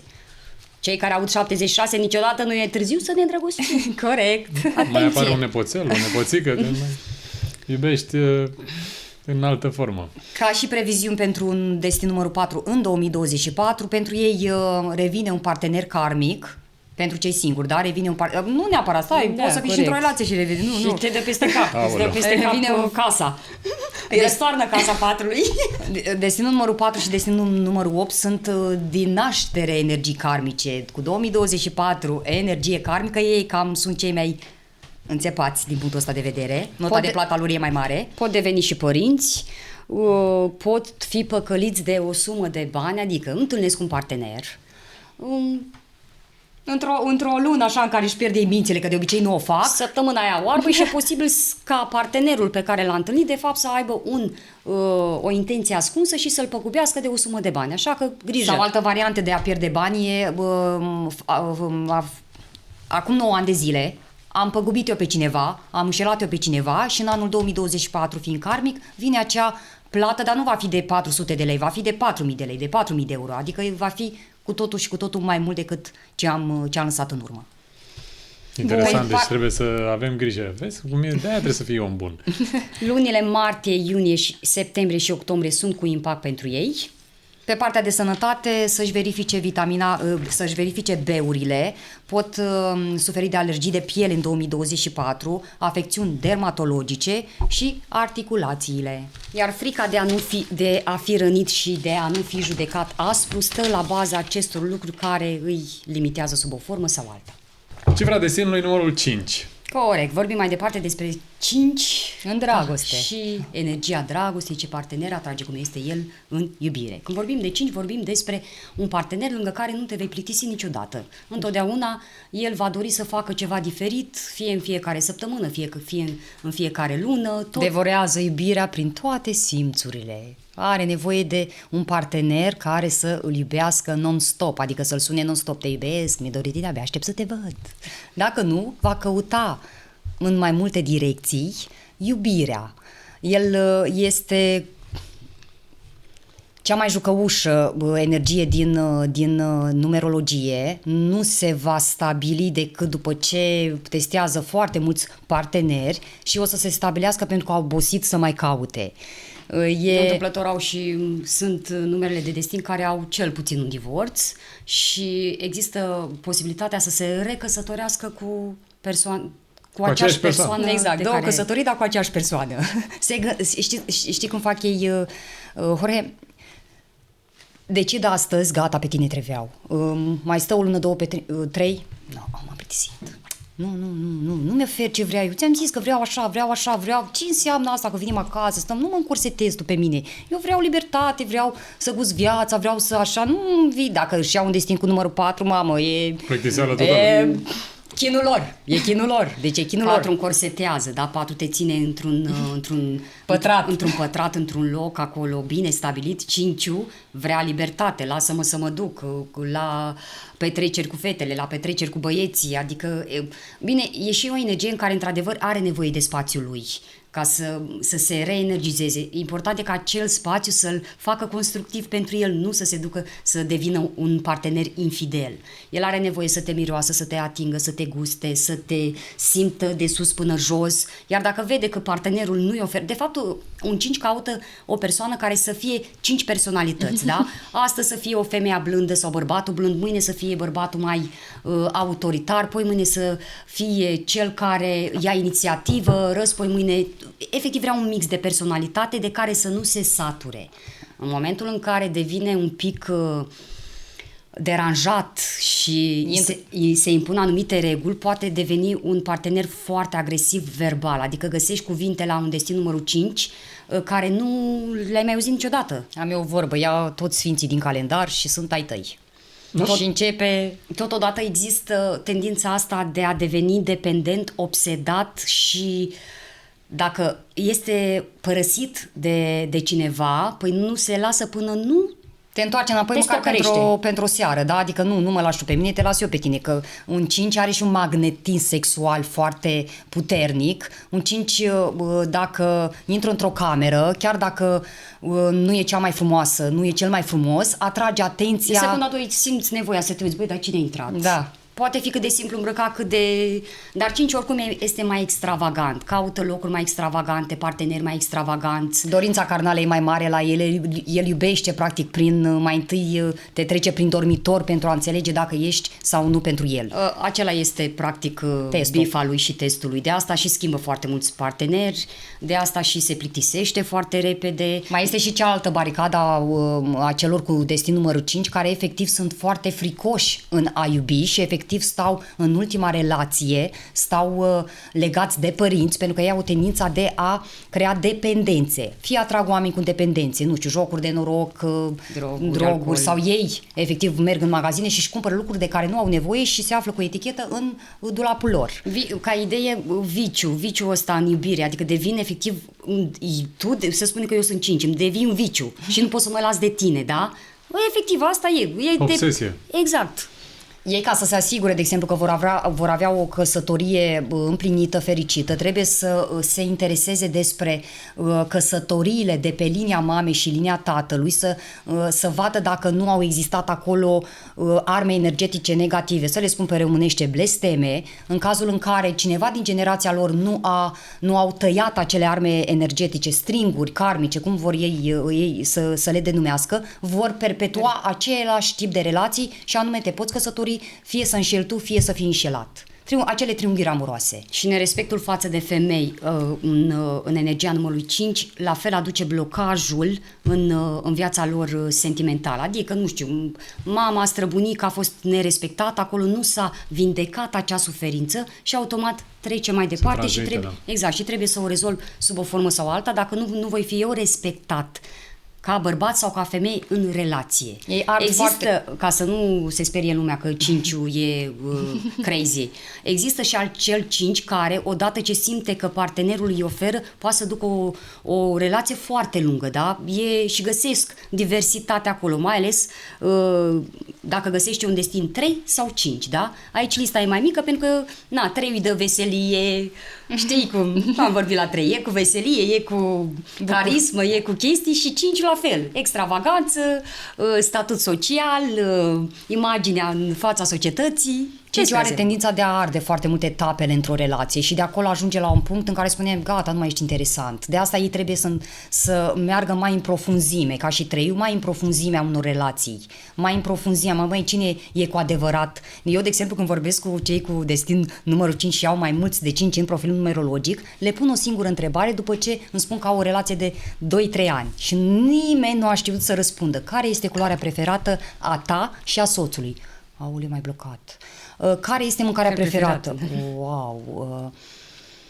Am înțeles. Sunt haotice, o energie care se dispersează foarte mult. E haotic, acum e aici, dar e cu gândul în altă parte. Acum se apucă de ceva, stai că trebuie să fac altceva. Exact așa este și în iubire. De asta se apucă de o relație, nu termină, pleacă la următoare și nu învață. Efectiv nu învață. Efectiv ei iubesc ca un adolescent, ca o adolescentă. Ei, lasă, trece. Da, există și relații pe termen lung. De exemplu, tata era 5 și mama era 3. Mama e 3. Da, uite, deci compatibilitate. Exact cum când ai zis că 5 cu 3, da, am calculat repede. Deci mama cu tata erau așa. Dar e foarte important. Comunicarea aici poate fi un blocaj la comunicare, adică impulsivitatea lui 5, impulsivitatea celui cu numărul 3, într-adevăr, explozi artificii la o perioadă dar certe că 5 are nevoie de libertate, are nevoie de spațiul lui, dar... și acolo, scuză-mă, într-o relație 5 cu 3, foarte multă invidie și foarte multe vorbe din exterior care vin să șubrezească relația, exact. Da? E foarte important ca ei să se știe clar, băi, noi doi suntem împreună. Și să nu asculte bârfa, te-a văzut X acolo. Aoleu, dar spune asta unui 5. Sau lasă că știu eu ce mi-am luat acasă, ceva de genul. Și adică trebuie să și fii conștient de ceea ce îți iei. Măi, știu cum te-am luat, adică nu e ca și cum am stat 2 ani de zile cu tine și după te vreau sfânt. Nu, cam în contextul ăsta te-am luat, pentru că foarte mulți cu destin 5 își au parteneri din altă relație, deci încep relații între unghiuri amoroase și după aia au pretenția de loialitate. Păi, nene, așa m-ai luat. Dacă voiai, ia-mă altfel. Da, de obicei 5 când își face o relație, practic ia un partener de la altcineva. Fură sau pleacă el din altă parte. Tot timpul vor fi 3. Dacă nu e fizic, e și în mental. Băi, încă nu m-am vindecat dar mă duc. Și practic toți suntem 3, chiar dacă... Nu l-am uitat pe sau l-am uitat-o. Corect. Vârstele celor cu destin numărul 5, care pot întâlni iubirea 23, 32, 41, 50, 68 și 77. Aceste vârste, practic, reprezintă șansa lor de a se liniști. Bun. Liniștiți-vă. Zice Scarlett, a mea, te iubesc, Scarlett. Mami, liniștește-te, te rog, stai liniștită. Stai liniștită, mami. Dragostea lui mami. Bun.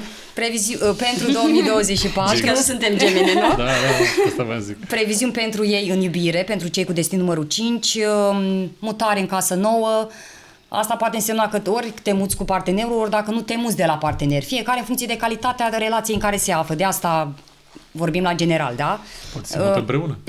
Exact. Ori se mută împreună, ori se mută de la partener. Alții pot decide căsătoria, alții pot decide divorțul. Ei au decizii impulsive în dragoste. Niciodată nu te aștepți, nu te anunță niciodată un 5 ce va face cu relația. E așa un foc de paie în permanență. Pot exista agresivitate și certuri, mai ales din cauza unui bărbat. Deci, efectiv, energia asta a bărbatului. Poate fi tata care intervine în relație, poate fi unchiul, poate fi prietenul, poate fi, dar un bărbat. Unii pot decide, de exemplu, amânarea unui eveniment, nuntă sau chiar botez în acest an, cei cu destin 5, și ies la suprafață traumele generației, păcatelor, de pe linia generației lor, da? Ei sunt într-un an personal karmic și este foarte important să înțeleagă că pe ei îi vor opri un pic din ritmul lor alert și stoparea asta e ca și cum i-am oprit timpul să verific cine sunt eu cu adevărat. Unui 5 de destin este foarte greu să vorbească în iubire. despre el, cine sunt eu în iubire și cine sunt eu ca personalitate. Foarte greu, foarte greu să își găsească adevărata identitate. E foarte împrăștiat și anul ăsta are nevoie să culeagă acele... puzzle-uri. Exact, acele... fac cu fiică mea. Corect. De la ce vârste încep toate aceste aspecte pe care voi le spuneți? Păi uite, de exemplu, dacă vrei să vorbim de copii, Da. 5, foarte mulți copii au ADHD, acea hiperactivitate, da? Aici, acum e aici, acum e acolo, acum e dincolo. E aceeași împrăștiere, da? Care o va perpetua. Un copil cu 5 are nevoie de foarte multe activități. Are nevoie de... Să-și consume energia, dar mai ales mentală. Da? Un copil cu numărul 5 are foarte multe gânduri, creativitate, originalitate și dacă nu are mai multe activități, dacă stă un 5 prea liniștit, nu e ok. Și un 5 în aceeași măsură, ca să fac referire cu 2, te poate scurge de energie, te poate suge, efectiv. Suge obosesc cei care stau lângă un 5. Nu poți ține ritmul cu el. Și în iubire, și ca un copilaș mic, nu, efectiv nu pot ține ritmul. Dar au nevoie de o ghidare, uite, organizată pentru ei, da? Pentru că ei fiind haotici, ei au nevoie să-și canalizeze energia, să înceapă de la A și să ducă până la Z, da? Pentru copii recomand, chiar cei care au copii cu destinul numărul 5, să fie foarte atenți la ei și să învețe această lecție de mici. Altfel vor fi haotici. E vorba de reguli. Trebuie impus reguli, chiar dacă le este greu. Organizare. Așa și cu 5-ul ca în iubire. Trebuie să urmezi anumite reguli. Dacă 4 este prea cu organizat, exact, și prea obsedat de reguli, 5-ul nu are nicio regulă. El încalcă orice regulă, și în trafic, și în iubire, și în tot. El Eu face dacă aș ce fi vrea. un 5, de exemplu, mi-aș lua un 4 lângă mine să văd, băi, ce înseamnă să trăiești mai organizat. N-aș fura chiar obsesiile lui, dar aș fura un pic din organizare, din planificare, din management și efectiv să încerci să vezi, mai cum e să fii totuși organizat, să fii curios, ei sunt curioși și să încerci și chestiunea asta și în dragoste și în profesie și ei sunt călători așa în lume. Lunile pentru cei cu destin numărul 5 în 2024 cu impact în sectorul căsătoriei iubirii, februarie, aprilie, mai, septembrie și decembrie. Iar pe partea de sănătate, în 2024, dureri de oase, umeri și pot trece și prin anumite operații. Și teama de angajament și de limitare a libertății stă la baza acestor blocaje în căsătorie. Bun, destin numărul 6. Trecem la 6. Ne schimbăm energia acum, pentru că 6 este mai delicat, este cu o energie feminină. 6 se împlinește prin familie, da? El va face o căsătorie, chiar dacă nu există fericire acolo, pentru că el așa știe, pentru asta a venit în această lume, să mă căsătoresc, să fac copii și să am acel cadru familial. El de acolo își va lua energia. În schimb, dacă nu este într-adevăr compatibil cu partenerul, nu se uită atent la ceea ce vrea. Știi ce face un 6? El știe ce vrea el, dar nu se interesează cum e partenerul și ce viață aș putea eu să am cu tipul sau tipa asta. Se duce starea civilă și pe aia face... Dar nu-mi place că mă cerți. N-ai fost atent la mine până acum să înțeleg. Dar nu-mi place că mi impui reguli. Dar n-ai fost atent. Și se poate ajunge la divorț, practic. Mulți 6 pot divorța pentru că se căsătoresc foarte tineri și ulterior maturizându-se în iubire emoțional, iar blocajul lor principal este lipsa de comunicare. Nu poți scoate de la acest 6 în iubire nimic. Un clește poți să ai nimic. Și cu cleștele nimic. Motivul principal al divorțurilor, dar 100% nu există, nu e general aici, credeți-mă, pentru cei cu destin numărul 6 e lipsa de comunicare. Nu, ăsta e principalul motiv, nu mai e că m-ai înșelat, că nu m-ai înșelat, ăsta te face la... E ca picătura chinezească. Te iau să vorbim, iubitule, hai te rog frumos, că uite, știi, te simt un pic rece. Hai să ne facem planuri. Da, știi, lasă că vorbim mâine. Dacă e la discuții despre jobul lui, despre profesia lui, îți vorbește ore în șir. Dacă vine vorba despre o discuție în profunzime despre adevărata calitatea relației lui, s-a închis, îi rămân cuvintele în gât, pune capul în jos și s-a terminat distracția, vorbești singur. Adică ai succes la un monolog. Peretele.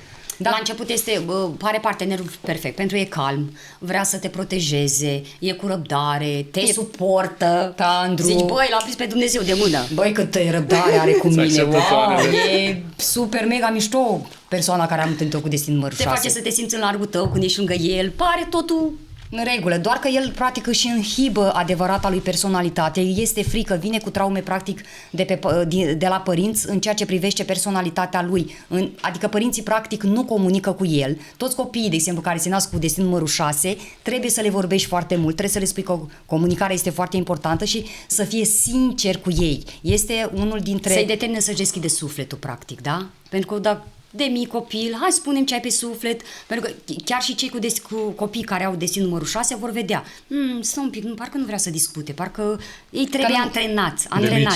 Exact, au impresia cei cu destin numărul 6 în momentul în care intră într-o relație că nu vor să deranjeze, adică nu că au impresia, ei nu vor să deranjeze și efectiv au impresia că dacă tac și nu spun ceea ce simt și ceea ce... Okay. Da. Ei consideră, e ok, că trece totul. Nu, lasă, a vorbit ea, eu nu am vorbit, nu știe exact ce simt, e mai ok. Și se adună. De asta un destin numărul 6 va fi el care va fi cucerit. Rar vei vedea, pentru că e timid, e la locul lui, fie că e bărbat sau femeie, el va fi cel cucerit, da? Va fi abordat de alți parteneri. Opun rezistență, de exemplu, în sectorul ăsta iubirii, în ceea ce privește maturizarea într-o relație. Cam cum iei un destin numărul 6, indiferent de vârstă, cam așa lași sau cam așa trăiești cu el toată viața. Nu, dar să știi că totuși vorbește la un moment dat și știi când vorbește, în momentul în care vede că partenerul evoluează și începe, îmbufnarea aia, știi ce înseamnă să te îmbufnați. Da, efectiv, nu spui nimic, dar totuși înțelegi ce vrea să-ți transmită. Da, nu prea susține partenerul în momentul în care evoluează sau are anumite rezultate, nu-l susține absolut deloc, pentru că și are o dorință de control atât de mare. Deci este are ceva din unul, nu vrea să fie depășit. Extreme, se prezintă cu totul și cu totul altfel. În interior este efectiv cu totul și cu totul altfel. Un om sensibil, un om care ar putea efectiv avea un potențial extraordinar de mare. Dar... Și o aducem aici în discuție și pe cei cu 33, da, care practic ei sunt la o frecvență și mai puternică, ei pot avea efectiv relația visurilor lor, dar la fel blocajul comunicării, manipularea lor. Ei se manipulează pe ei, să știi. Ei vorbesc cu ei aici foarte mult. Și, voiam să spun ceva, dar și mi-e ciudă știi de ce că mi-e ciudă pe ei? Mi-e ciudă pe ei pentru că pot avea un potențial, Doamne. Cea mai frumoasă căsnicie, pot avea cei mai mulți bani din toate numerele de destin, 6 cu 33, da, e cea mai faină energie din noroc financiar, pentru că ei doresc foarte mulți bani și au. Nu întâmplător își doresc, pentru că ei sunt pe frecvența banilor. Dar aici e legătura de fapt. Sunt într-o relație în care într-adevăr sănătoasă, cu siguranță banii vin cu saci, adică dacă ei se află într-o relație de căsătorie fericită, în iubire, în empatie, în comunicare, e strânsă legătură cu partea financiară. Și-au dat drumul la bani. Dacă nu, s-a închis frecvența banilor. Și pot fluctua, efectiv. Acum am un salar, mâine am altul, sau de la lună la alta, sau veniturile, sau încasările. Uite că la fel voiam să spun și eu ceva, dar nu... Da, uite, o să vină. Blocaj de comunicare, da? că doar suntem la 6. Partenerii cu care pot fi compatibili sunt cei cu destin numărul 1, 2, 6 și 8. Vârstele care pot atrage partenerii pe viață 15, 24, 33, 42, 51 și 60. Și recomand celor cu destin 6 să lucreze la încrederea lor în ei, da, și la stima de sine pentru a intra într-o relație sănătoasă, pentru că ei, încrederea la ei de obicei la 6 e nici măcar profesional, chiar dacă sunt undeva sus, nu au încredere, spun, băi, sigur, Ei merită trăiesc eu în asta. paralele. Practic, el trăiește, partenerul, el, destin numărul 6, trăiește o iubire, iar partenerul e în altă lume. Iar partenerul tot încearcă să-i spună, baby, hai un pic să I'm here. branduim ceva ce e aici. Nu, totul e perfect, el zice.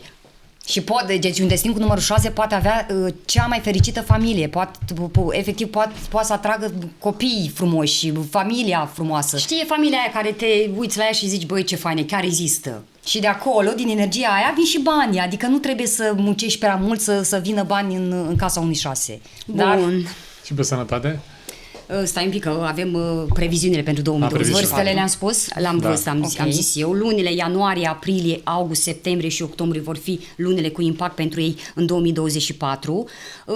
Anul acesta ei, într-o întâlnire, își pot întâlni marea iubire, dar să fie deschiși la comunicare. La fel, dacă eu stau la masă și filez pe cineva, presupun că eu sunt un 6, da? Cu ochii în telefon? Unul la mână, cu ochii în telefon, dar filez pe cineva și nu fac nimic. Ai vrut să spui într-o călătorie. Într-o călătorie, da. Ai spus într-o întâlnire, de asta. Într-o călătorie, am zis. Într-o călătorie, da. Uite, cei care sunt deja într-o relație, un 6 are chef să înșele, are chef de flirturi, de obicei 6 nu neapărat că înșeală. Se duce la un partener care nu vrea să comunice. Exact. Vreau escapat unde să fie totul pe mut. Și pot păcătui din punctul ăsta de vedere și se pot îndrăgosti rapid de cineva. Efectiv, se pot îndrăgosti fulger de cineva. Vor fi practic flirturi. Anul acesta cei cu destin numărul 6 vor arde așa o idilă. Nu pare să fie ceva foarte durabil, dar dacă se deschid emoțional, verbal, cu siguranță pot ajunge la... Ați băgat mortul în casă acum la în câteva familii. Da? Mai ales care au suspiciuni. Da, le-ați rezolvat pe toate. Cei cu destin numărul 6 se pot îndrăgosti și căsători foarte repede. Decizie de pe o zi pe alta, au întâlnit pe cineva într-o săptămână, gata, aia orbă, dar cu cineva, cu o persoană mai tânără decât ei. Pot face această nebunie, să spun așa.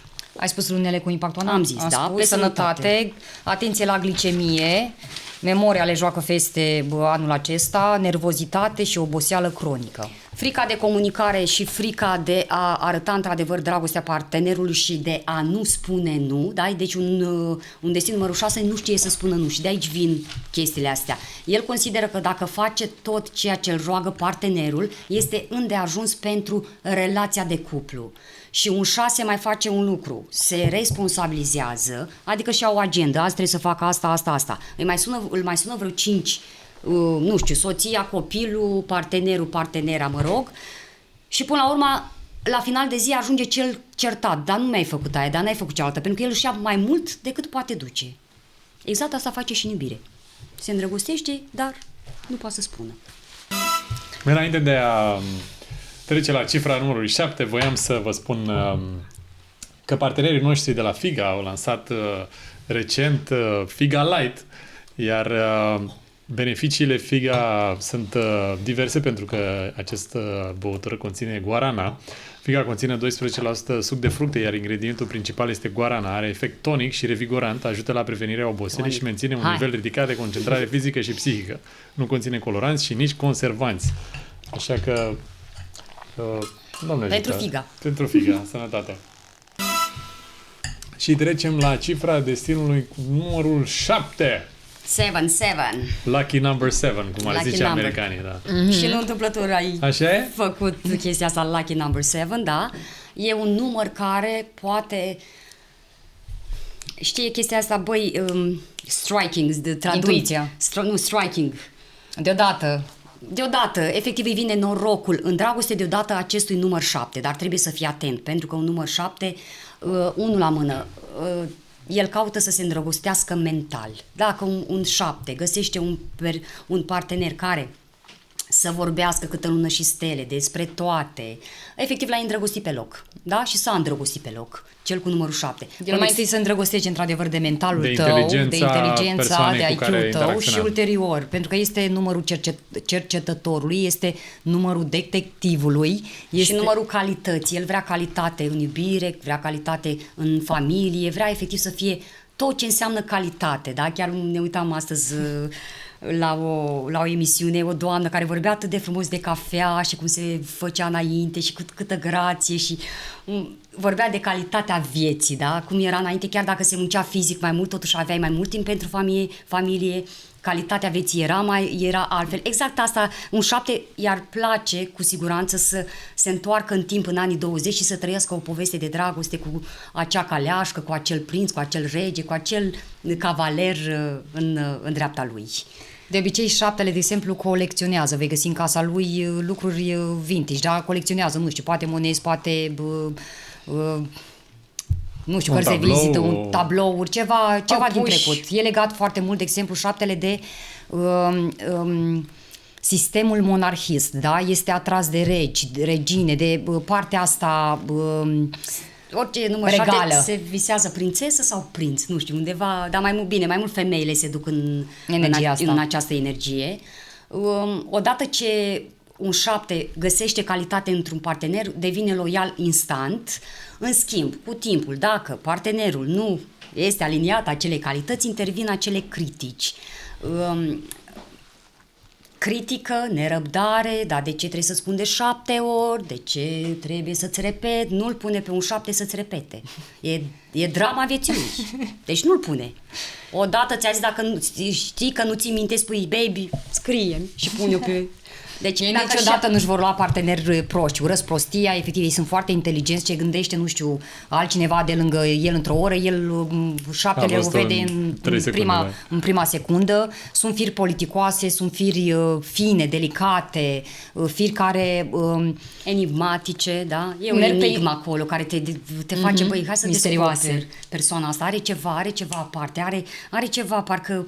Un mister pe care vrei să-l descoperi. E ceva acolo mai mult decât se arată de fiecare dată. Din punctul meu de vedere, nu se lasă niciodată cunoscuți la adevărata lor profunzime. Ei consideră că este foarte normal să ai un pic de intimitate, chiar dacă sunteți căsătoriți. Dacă un 7 este căsătorit cu cineva, efectiv, are impresia că e normal. E posibil să dorească să doarmă și în camere diferite. Băi, nu mi se pare normal ca în timpul nopții să fie ceva, e regal, e o prințesă, nu...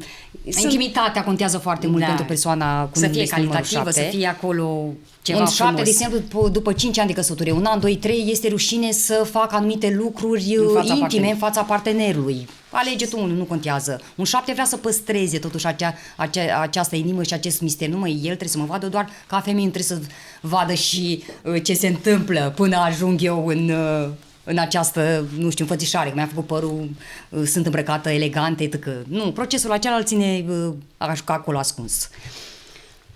Despică firul 4 când se simte că ceva, partenerul parcă nu e ok. Păi face, băi, ok, atunci ce s-a întâmplat? Că din punctul A în punctul B parcă a fost ok.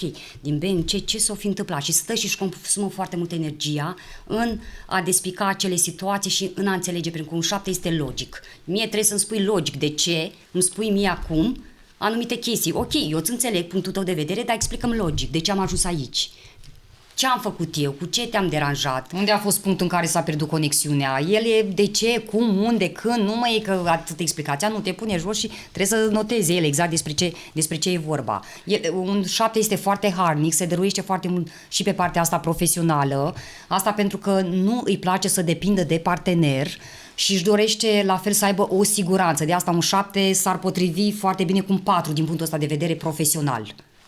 Bun, practic un 7 e un suflet bătrân, e un suflet înțelept, e înțeleptul ăla din casă care zice, da, măi, nu mai țineți minte, ai că te așteptam de o oră și n-ai venit, de ce n-ai spus? Un 7 întotdeauna intuiește ce se va întâmpla, prevede anumite chestii, simte chiar dacă nu îi le spui, întotdeauna un 7 are aici absolut totul, doar că trebuie să vadă cum să îți dovedească acele lucruri. Punctul sensibil într-o relație pentru cel cu numărul 7 este umilința, nu-l umili, nici în public, nici în intimitate, pentru că în momentul în care pierde oarecare controlul, îl umilește, efectiv e ca și cum Știi cum e Tom și Jerry, cam asta vrea și șaptele când se simte umilit, să dispară în secunda respectivă.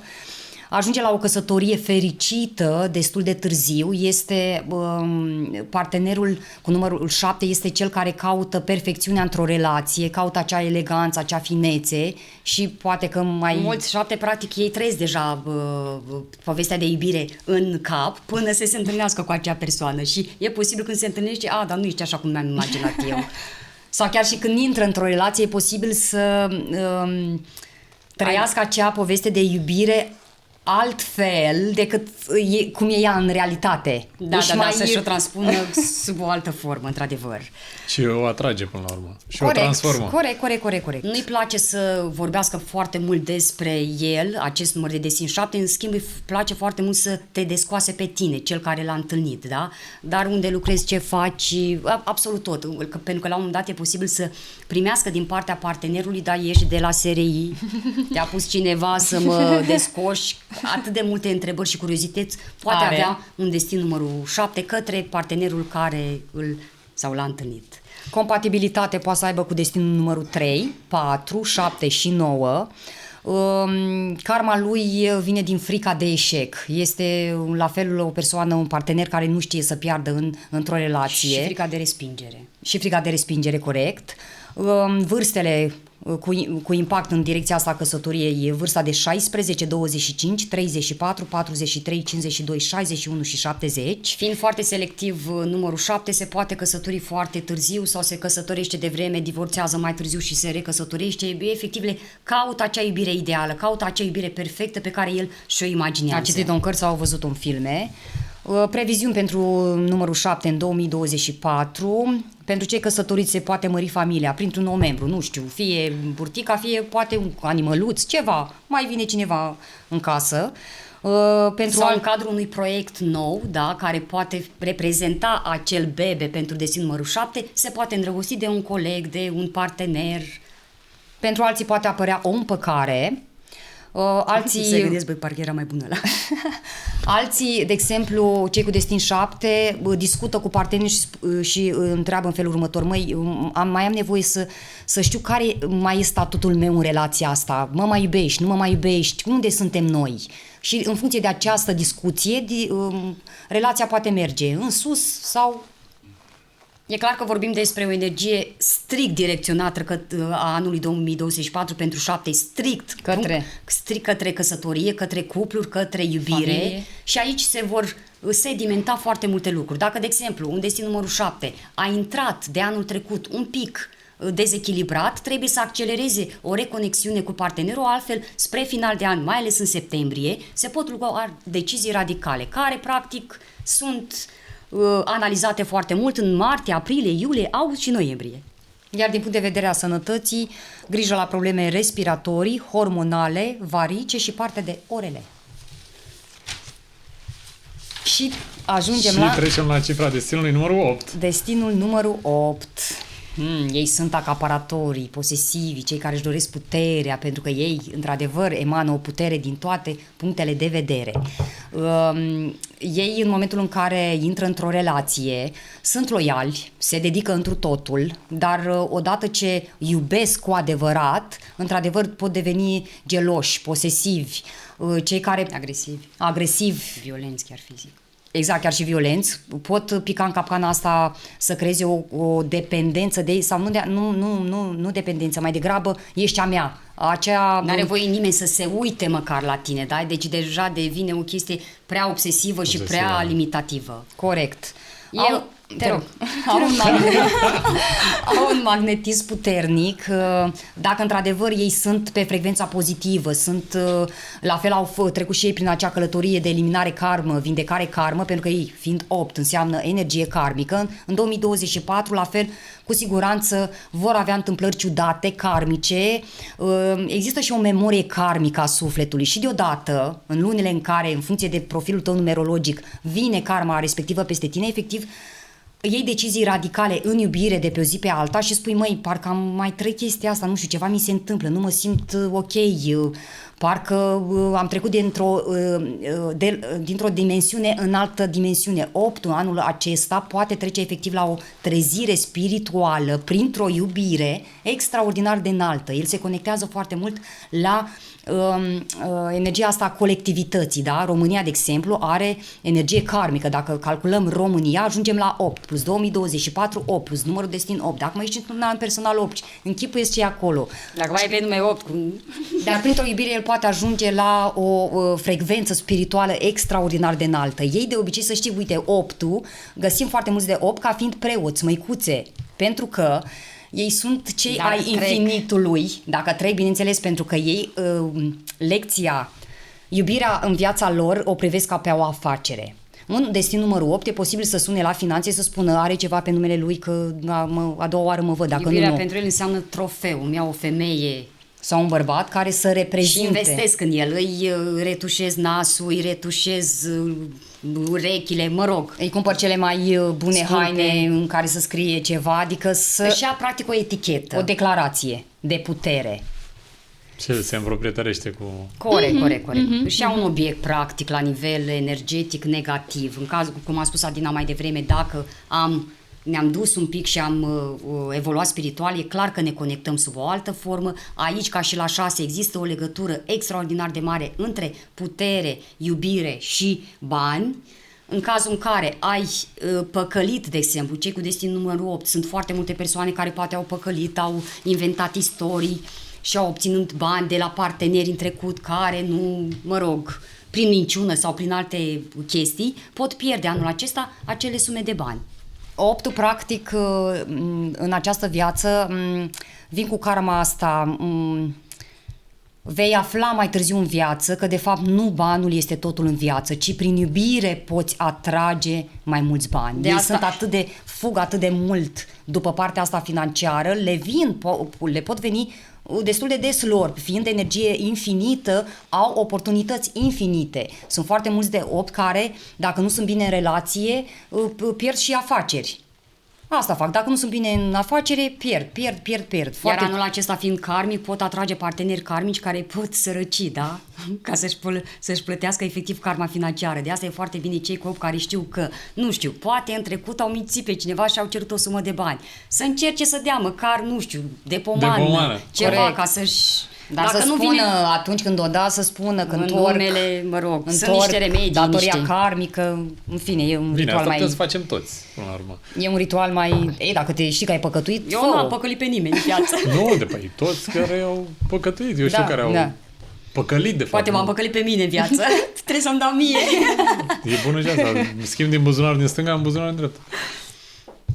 Bun, când vezi un partener cu destin numărul 8, îl vezi pe acel bărbat macho sau femeia fatală, da?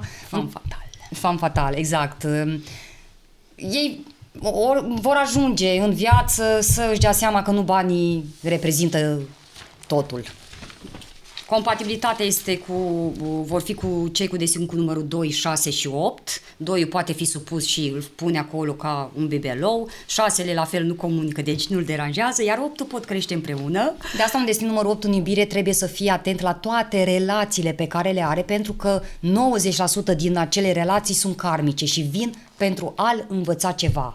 Deci la 8... la un număr de pentru a învăța și pentru a evolua. Corect. Dar trebuie să fim atenți la acea lecție care apare. Nu doar la afacerile la care se gândește tot timpul. La bani. Da. În special el își dorește o activitate independentă, o afacere independentă. El când se trezește așa spune după ce e născut. Afacere. Un 8 se poate transforma în relația de iubire ca un agresor în momentul în care, nu știu, să spunem că un destin 8 s-a căsătorit de tânăr, au evoluat împreună, atunci era foarte umil, foarte după o perioadă poate efectiv să se uite la tine ca la un angajat, ca la un inferior, ca la un... își asumă el toată reușita, chiar dacă a făcut-o cu partenerul. Ceea ce e un blocaj foarte mare care la rândul atrage karmă. Vârstele am spus, 17, 26, 35, 44, 53 și 62. ca și previziuni pentru 2024, întâmplări spirituale care le vor schimba perspectiva vieții, ceea ce spuneam și mai devreme. Un fost partener le pot crea așa sau pot începe un proces cu ei ca să le ceară anumite bunuri care au rămas la ei și ei nu vor să le dea. Un proces cu un fost partener de cuplu. E anul în care să stea de vorbă și cu sufletul lor, nu doar cu partenerii de afaceri și nu doar despre muncă. Dacă vor să salveze relațiile în care sunt deja, se recomandă în acest cuplu în acest an terapie de cuplu, pentru că ei, clar, fiind foarte agresivi și fără răbdare, nu cred că au capacitatea să stea liniștiți de vorbă cu partenerul. Iar cei singuri vor opta mai mult pentru izolare, pentru regăsire și bine ar face. Și semnarea de contracte, cel puțin în următoarele 2 luni, este benefică pentru ei. Bun. Sănătatea, Dina. Probleme ale pielii, probleme digestive, circulația periferică și intoxicații. Frica de abandon și de sărăcie reprezintă blocaje pentru, mai ales în dragoste, pentru cei cu destin numărul 8. Nu mă vei abandona niciodată, el zice, în momentul în care eu te fac păpușa mea, te sculptez cum vreau eu te-am făcut, lângă mine stai. Până vreau eu. Nu e frică de abandon, dar dacă pleacă după aia, dacă... Foarte mulți cu destin 8, de exemplu, sunt înfiați, sunt luați din familii, deci efectiv au o proveniență ciudată, sună ciudat, poate te-a înfiat bunica, deci ai locuit cu mame așa, dar te-a înfiat bunica, sau poate ai fost adoptat, sau poate e o... Dar practic e vorba de statut, da? Îmi schimb statutul din certificatul de naștere unde mama era X, devine bunica, da? Sau efectiv de la naștere, exact, de la naștere, efectiv, statutul meu nu e la părinții mei, e în altă parte. E vorba de statut în viața lor, da? Statutul social la care îi râvnesc foarte statutul social, personal, tot ce ține în contextul ăsta de statut. Și am ajuns la 9. Și, de exemplu, uite, cum spunea Oana, că de mici, de exemplu, în loc să fie pe Popescu, Laura, e pe... persoana respectivă e pe Monica Iliescu, din start i s-a schimbat karma, din start trebuie să vadă, să verifice cu ce karmă a fost căsătorit pe numele mamei și să căsătorit și eu născut și cu ce karmă a preluat în momentul în care a fost adoptat. E foarte important. Destin 9, în dragoste. Foarte multe lucruri interesante. Așa, da. Când vorbim de nou, vorbim de partenerul carismă, partenerul senzual, partenerul care seducătorul te seduce prin acea carismă care e o energie acolo lângă el care e mai mult o energie sexuală, e mai mult o energie de pasiune, e mai mult o energie a întunericului. Știi că câteodată parcă mi-e frică, dar parcă m-aș duce să văd, să descoper ce e acolo, că parcă văd și o luminiță. Ceva genul ăsta, cam așa atrage partenerul cu numărul 9. Efectiv, e ceva acolo întuneric, care pot să aprinde un bec în sufletul lui. Exact. E altruist, e la fel genul de persoană care se poate sacrifica, se sacrifică pentru parteneri, se sacrifică pentru soț, pentru copil, pentru soție. În schimb, nu știe să facă diferența, să mai aprindă lumina în întunericul în care există acolo din punct de vedere energetic. El ce face? Sacrificându-se, nu se sacrifică detașat, se sacrifică cu multe bagaje, exact, el e genul care se sacrifică cu așteptări. Ei, și la o perioadă va răbufni, de nu îl vei recunoaște. Deci pe partea negativă, un număr 9 de destin, wow! Deci, wow, e cu mânie, e cu furie, e cu război, e cu... Exact, putem vorbi de o energie lumină și întuneric, știi? Adică dacă e în lumină... Depinde în ce zi îl găsești, da? Dacă e cu luminița e bine, e hi-hi-hi, ha-ha-ha. Dacă e cu întuneric, e cu... What? Ce vrei azi de la mine?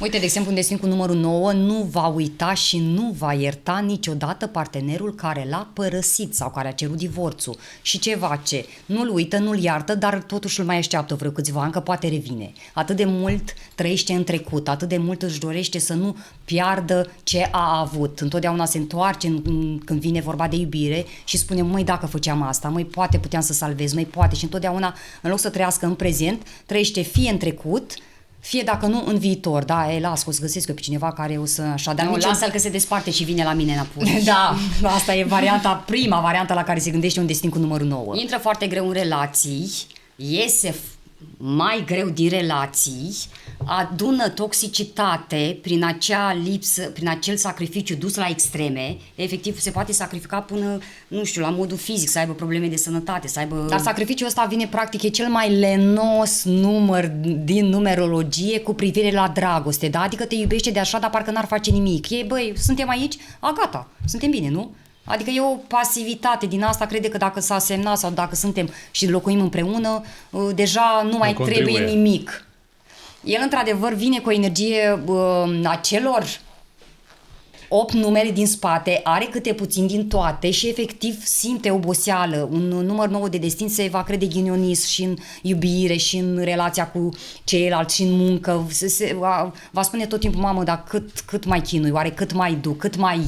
Dar lui putem numi cei mai pesimiști, care se plâng cel mai mult, cel mai... În schimb, în cazul în care sunt echilibrați, sunt cei care, printr-o frază pe care ți-o spun, te ridică din tot și băi, dar ce mi-ai făcut? Când mi-ai dat o energie prin prezența ta, prin vorba pe care mi-ai spus-o.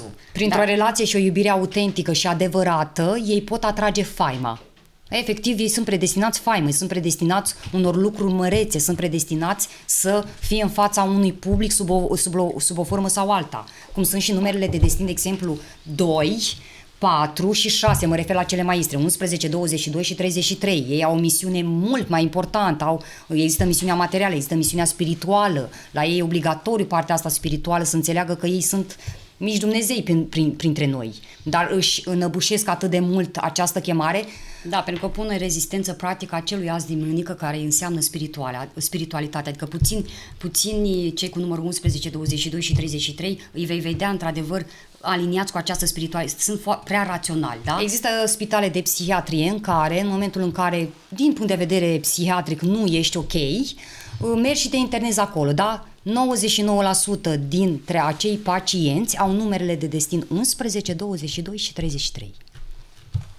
Wow. Pentru că ai impresia că e razna, măi, nu mă vede nimeni, nu mă înțelege nimeni, ce-i cum e, când de fapt tu trebuie să vezi în tine acea putere, dar bineînțeles să o și cultivi, exact strălucirea, lumina, să și cultivi acel potențial și să știi cum să manipulezi energiile în mod pozitiv. Să gestionezi, pentru că odată echilibrat devii o forță a naturii, în adevăratul sens al cuvântului, și trebuie să fii pregătit, trebuie să conștientizezi. De puterea și cei care de fapt înmagazinează și inhibă lucrul ăsta, energia care vrea să iasă, vrea să cucerească, vrea să se ducă. Și o voce interioară îți va spune întotdeauna, măi, ești mai bun, ești mai mult, ești așa, că noi, între exemplu, când întrebăm, dar tu nu simți, băi, de când eram mică, de când...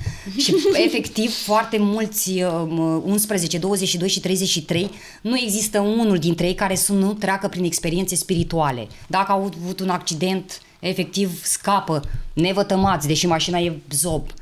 Sau o boală foarte rară care o duce toată viața, dar e atipic. Lor li se dă semne. Important e să și vadă.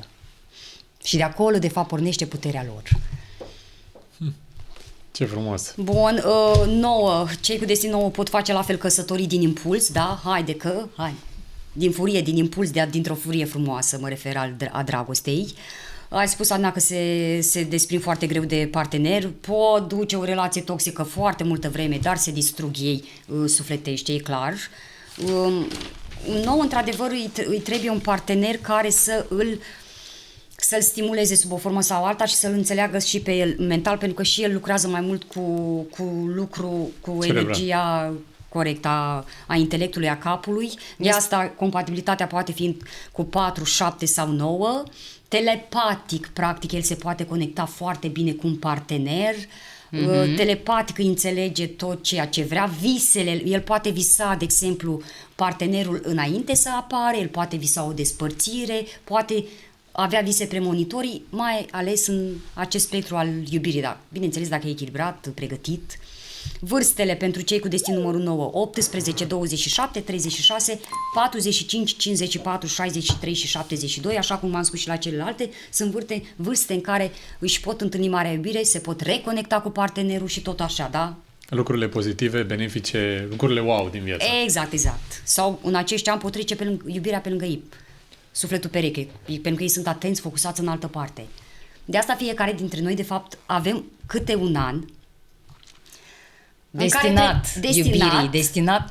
Odată știu la ce 9 zici. ani avem un an destinat pentru iubire. Dacă l-ai ratat, trebuie să mai aștepți 9 ani. Există un ciclu de 9 ani. În primul an trebuie să faci ceva, în al doilea altceva, în al treilea altceva, 4, 5, 6, 7, 8, 9. Și dacă tu știi într-o analiză personalizată, măi, la anul acesta eu sunt bine Aspectată pe în muncă sectorul- sau pe căsătorie, îți focusezi, pentru că lucrurile, în momentul în care tu te focusezi pe ce te susține energia anuală în anul respectiv, lucrurile vin foarte ușor. Dar Poate dacă trebuie să-mi schimb locul de muncă, poate pot să-mi cumpăr o casă, poate eu o să încerc într-un an în care toate mi sunt împotrivă. Renunț, oricum primesc piedică, și renunț și la obiectiv, care poate peste o lună aș putea face lucrul ăsta, dar eu sunt deznădăjduit și nu mai fac acel lucru. De asta informația tot timpul.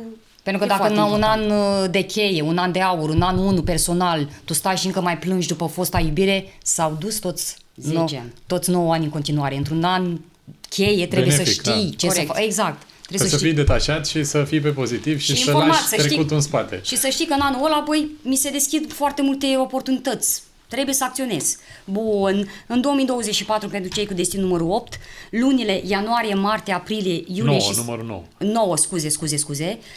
Ianuarie, martie, aprilie, iulie și septembrie vor fi luni cu impact în acest sector al căsătorii, al iubirii, al parteneriatelor, mă rog, totul este karmic pentru ei în acest an, așa că să fie pregătiți. Dacă reapare un fost, nu neapărat trebuie să-l primească, să înțeleagă ce s-a întâmplat acolo, că el deschide ușa, hai că de când te Sau ei la așteptam. un nivel mental se gândesc la o fostă sau la un fost și măcar să înțeleagă, măi, ce trebuia să învăț de acolo, că toți dintre noi, indiferent de numărul de Vine destin, cu lecția anul ăsta. fiecare. Dacă te întorci la o fostă iubire care te-a împlinit, reapare în viața ta, ok, că pot fi și cu lucruri pozitive, Doamne iartă-mă, doar Relațiile karmice nu înseamnă că sunt doar negative, sunt pozitive. Sunt și pozitive, da. Corect. Karma e și pozitivă și negativă. Trebuie să știi, măi, ce karma am eu. Eu, de exemplu, am karmă pozitivă profesională. Pe partea de relații știu ce trebuie să fac. Pe partea de sănătate știu cum să mă pregătesc înainte de un punct care mi-a apărut mie, nu știu, în câteva luni, să știu să trec mai ușor, nu să ajung la... să-l previn în loc să mă ajung direct în spital sau accidentat sau etc. Pot împărți bunurile cu partenerul sub o formă sau alta sau pot cumpăra ceva împreună, da? Sau pot beneficia, dacă unii își fac, de exemplu, se reîntâlnesc cu un partener sau își creează o nouă relație, pot beneficia de banii partenerului în 2024. Pentru sănătate, creștere în greutate, grijă, pentru că e posibil să începeți să mâncați fie de fericire, fie de tristețe, abuzul, balonări și probleme cu pielea. Ok, Frica de schimbare și frica de a fi judecat dacă vor ieși dintr-o relație reprezintă acel blocaj. Te rog. Ai spus mai devreme karma pozitivă și karma negativă. Da. Cum le aflăm noi? Că acum știu că e Într-o în afara analiză personalizată. topic. Într-o analiză personalizată, acolo sunt foarte multe puncte, sunt mai multe direcții în care afli, măi, am karmă pozitivă pe profesie, am karmă pozitivă pe căsătorie, am karmă negativă. Efectiv se identifică toate bagajele karmice. Am karmă moștenită de la străbunelul care a făcut o ilegalitate și în Și toate astea apar pe harta aia unde voi le măsurați și le... Dar n-ai mai fost la un numerolog sau Ba da, am astrolog? fost, da. Haideți să înțelegi atipicul nostru. Noi facem și din punct de vedere astrologic și numerologic, le combinăm și dăm alt pachet. Lumea rămâne într-adevăr foarte surprinsă pentru că noi... Și unde să vă scrie lumea? Ca să... Pe Adina Timofte numerolog, pe toate rețelele de socializare mă găsesc sub acest nume. Oana Timofte numerolog, avem contul de YouTube Gemenele Timofte, TikTok, site-ul oviațănouă.com, chiar le recomand să intre pe acest site oviațănouă.com, acolo avem, și nu întâmplător sunt puse acele un set de întrebări speciale pentru fiecare număr de destin și să vadă la câte întrebări pot să-și răspundă. Onest. Pentru că chiar și un set de întrebări îți poate spune, wow, who am I? Cine sunt eu oare? Și de aici trebuie să pornim. Cine sunt eu? Încotro mă îndrept. Până la urmă, fără să vrem, există această întrebare pentru oricine, crede-mă. La un moment dat, că ai 10 ani, 15, 20, 50, îți vine această întrebare pentru că intervine chemarea sufletului. De un an și ceva, doi, s-a schimbat frecvența pământului. Vrem, nu vrem, această parte a spiritualității, memoria sufletului, chemarea sufletului, conectarea cu sufletul la frecvențe înalte, este un trebuie. Cei care opun rezistență vor fi foarte tehuiți mental și Încrâncenați, da. și vor fi tehuiți, vor fi Tensionați, efectiv, băi, ce mi se întâmplă?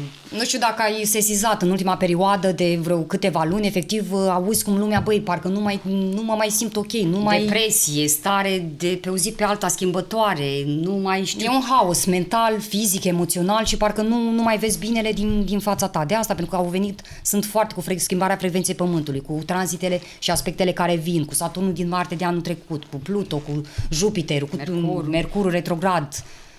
Trebuie să, în primul și în primul rând, am intrat în era vărsătorului și trebuie să fim foarte atenți aici, aerul, capul, ce vine pe lângă mine, informație, accident, prieten, totul e la rapid. Iar dacă eu în creierul meu, da, eu sunt doar rațional și eu cred doar ce ating, păi îți pierzi șansa, informația care poate veni, ok. Corect. O șansă, da. La nivel mondial, vorbim de energia asta a aerului, vorbim de explozii, vorbim de conflicte, de mărirea conflictului, pentru că tranzitul ăsta de planete care începe acum din aprilie cere dreptate. Și vorbim și de elementul apă, vărsător, da? Apă, accidente pe apă, accidente în aer și pe apă, da? La nivel Putem personal, auzi de explozii, putem auzi de tot felul de lucruri, focul va fi în principal elementul predominant. Și exact, focul în aer, nu știu cum să explic. Da. Câteodată, efectiv, mesajul meu parcă nu ajunge, dar cu siguranță Da, s-a înțeles. s-a înțeles, exact. Identificăm. Am vorbit la începutul podcastului despre faptul că la final vom vorbi despre compatibilități pe numerologie la căsătorie, pe certificatul de căsătorie, data la care ne căsătorim și cum să o alegem în funcție de cifra destinului. Noi nu vom spune acum cum să o alegem, vom spune ce semnifică pentru cuplul căsătorit acea dată când ai semnat certificatul de căsătorie la starea civilă. Și vom vorbi de ambele variante, în cazul în care, haideți să o luăm logica să le explicăm celor de acasă. Este soțul, este soția și intervine ziua care este a noastră. Da. Ei, poate fi compatibilă acea zi în care noi am vrut și am semnat sau poate fi incompatibilă. Da? Și noi vom da practic, în cazul în care este compatibilă. Pentru că sunt unii deja care sunt căsătoriți și automat o să facă... Păi eu acum calculez deja. Știu, am făcut calculul imediat. Uite, hai să le dăm și modalitatea de calcul pentru cei care ne ascultă, să înțeleagă cum să calculeze data căsătoriei. Deci, când ați semnat la starea civilă, luați acel certificat de căsătorie, vă uitați când ați semnat, 6, nu știu, hai să punem 6, ajută-mă 3 august 2013, dacă... Eu am făcut repede.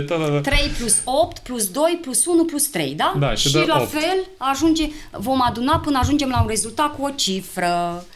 Așa. Bun, în cazul în care... În cazul în care este 8... Hai să ținem în suspans pe cei 8, să începem pentru 1. Exact. Dacă te-ai căsătorit într-o zi de destin 1, pe parte pozitivă, adică dacă tu, soțul și soția sunteți compatibili cu această zi, puteți fi cuplul care triumfează, mai ales din punct de vedere profesional, vă direcționați atenția și veți avea reușite din acest punct de vedere, veți atrage, dacă am succes profesional, atrag și bani. Dacă nu sunt compatibile... Scuze-mă, vor trage la aceeași căruță, se vor înțelege și vor crește foarte, foarte bine. Frumos împreună. Corect. Unul, de exemplu, se poate să zică, ok, baby, mă duc eu la muncă, hai tu stai acasă și lucrează ca să ridicăm business-ul sau ca să începem acel business. E clar, acea minte de învingător va fi. Dacă suntem în incompatibilitate, trec pe partea negativă a acestei frecvențe și ce înseamnă? De când m-am căsătorit, se instalează la câteva luni o tristețe, un sentiment de singurătate, partenerii pot dormi în dormitoare diferite, nu te mai interesează ce simte celălalt și ce așa e fiecare cu treaba lui. Profesional decad, ceva se întâmplă. Pentru că poți pierde după o căsătorie darul financiar divin, ca să înțelegeți. Sunt unii care după ce se căsătoresc, efectiv nu le mai merge bine. Din punct de vedere financiar. Poate apărea și chiar și în harta astrologică, da? 2. Dacă vorbim de ziua de destin 2 ca zi de căsătorie. Aici, dacă sunt pe partea pozitivă, adică sunt în compatibilitate cu data aleasă, sunt cel mai fericit cuplu. Se înțeleg din priviri, pot deveni influenți, o creștere economică Da, deodată, efectiv de pe o zi pe alta. Dacă sunt pe parte negativă și nu sunt compatibilă cu această dată, datorii, după ce m-am căsătorit, efectiv datorii, trădări, secrete unul față de celălalt. Te pierzi, efectiv, nu mai știi cine ești, te bulversează foarte mult și te încarcă foarte mult energetic partenerul, dar în sens negativ. Dacă ai ales ziua de căsătorie cu destin numărul 3 și dacă ești compatibil cu această zi, este cuplul care va câștiga foarte mulți bani foarte ușor, cei care îi vei vedea tot timpul prin călătorii, cei care îi vei vedea tot timpul pe la restaurante și vor avea așa o viață joală. Vor fi cuplul ăla care se duc în vizită la toți. Azi se duce la X, mâine la celălalt. Se întreabă, dar oare de unde au bani ăștia? Nu mai muncesc, ce se întâmplă? Dar efectiv le vine norocul. Efectiv e darul divin financiar activat dacă este compatibil aici. Vorbim de Trinitate, vorbim de o protecție divină mai aparte, mă rog, în detaliu ar fi mai multe de spus. Dacă suntem pe partea negativă și nu suntem compatibile cu această dată de căsătorie, vorbim de certuri de alea până la agresivitate. Unul dintre parteneri se poate apuca de alcool, de dependențe care implică pierderea unor sume de bani foarte mari, depresii, anxietate, lipsă de comunicare. Și relații defectuoase cu copiii, da? În momentul în care mai și nasc, da? Mai și intervin copiii, și depresii, da? Cuvântul depresie scrie pe acest cuplu. În cazul zilei de destin 4, da? Care reprezintă ziua de destin a căsătoriei, în cazul în care suntem compatibili, suntem fundația perfectă pentru viitor. O luăm pas cu pas, o luăm încet, încet, o luăm organizat, ne înțelegem, pot ajunge să-și cumpere palate acești oameni, da? Efectiv, la un moment dat, după câțiva ani, să se mute în palatul visurilor lor. Vor avea tot timpul economii, vor avea tot timpul acea stabilitate financiară pe care și-o dorește oricine. În cazul în care nu sunt compatibili cu această zi care au ales să se căsătorească, foarte mari probleme de sănătate, accidente foarte grave, probleme cu coloana și unul dintre parteneri efectiv este ținut ca într-o închisoare, ca într-o colivie, pierderi, furturi, li se fură banii, corect. Efectiv, ți se fură, nu știu, online, ceva. Dintr-o greșeală, efectiv furturi din toate punctele de vedere, emoționale, financiare, tot ce înseamnă furturi, limitări și greutate foarte mare în relații, e ca și cum ai cizmulițe de cauciuc și mergi prin smoală, cam despre asta este vorba la 4 și ce voiam să spun... Nu se mai construiește, se distruge. Cel mult în 4 ani, 4-8 ani, divorț. Ce 8 ani, te duci mult. Bine, există acele relații toxice care stai și te sărăcești din ce în ce mai mult, clar. Adică te sărăcești emoțional, fizic. Noi când zicem mai mult de sărăcești, bogăție, ne gândim la emoțional, la o altă sărăcie, la bogăția spirituală, că dacă ești bogat spiritual, ești aici cu sufletul, vin toate... Vine prosperitatea. Exact. 5. Dacă ai ales ziua de naștere ca zi de destin... S-a obosit un pic. Ziua de destin 5 ca zi de căsătorie.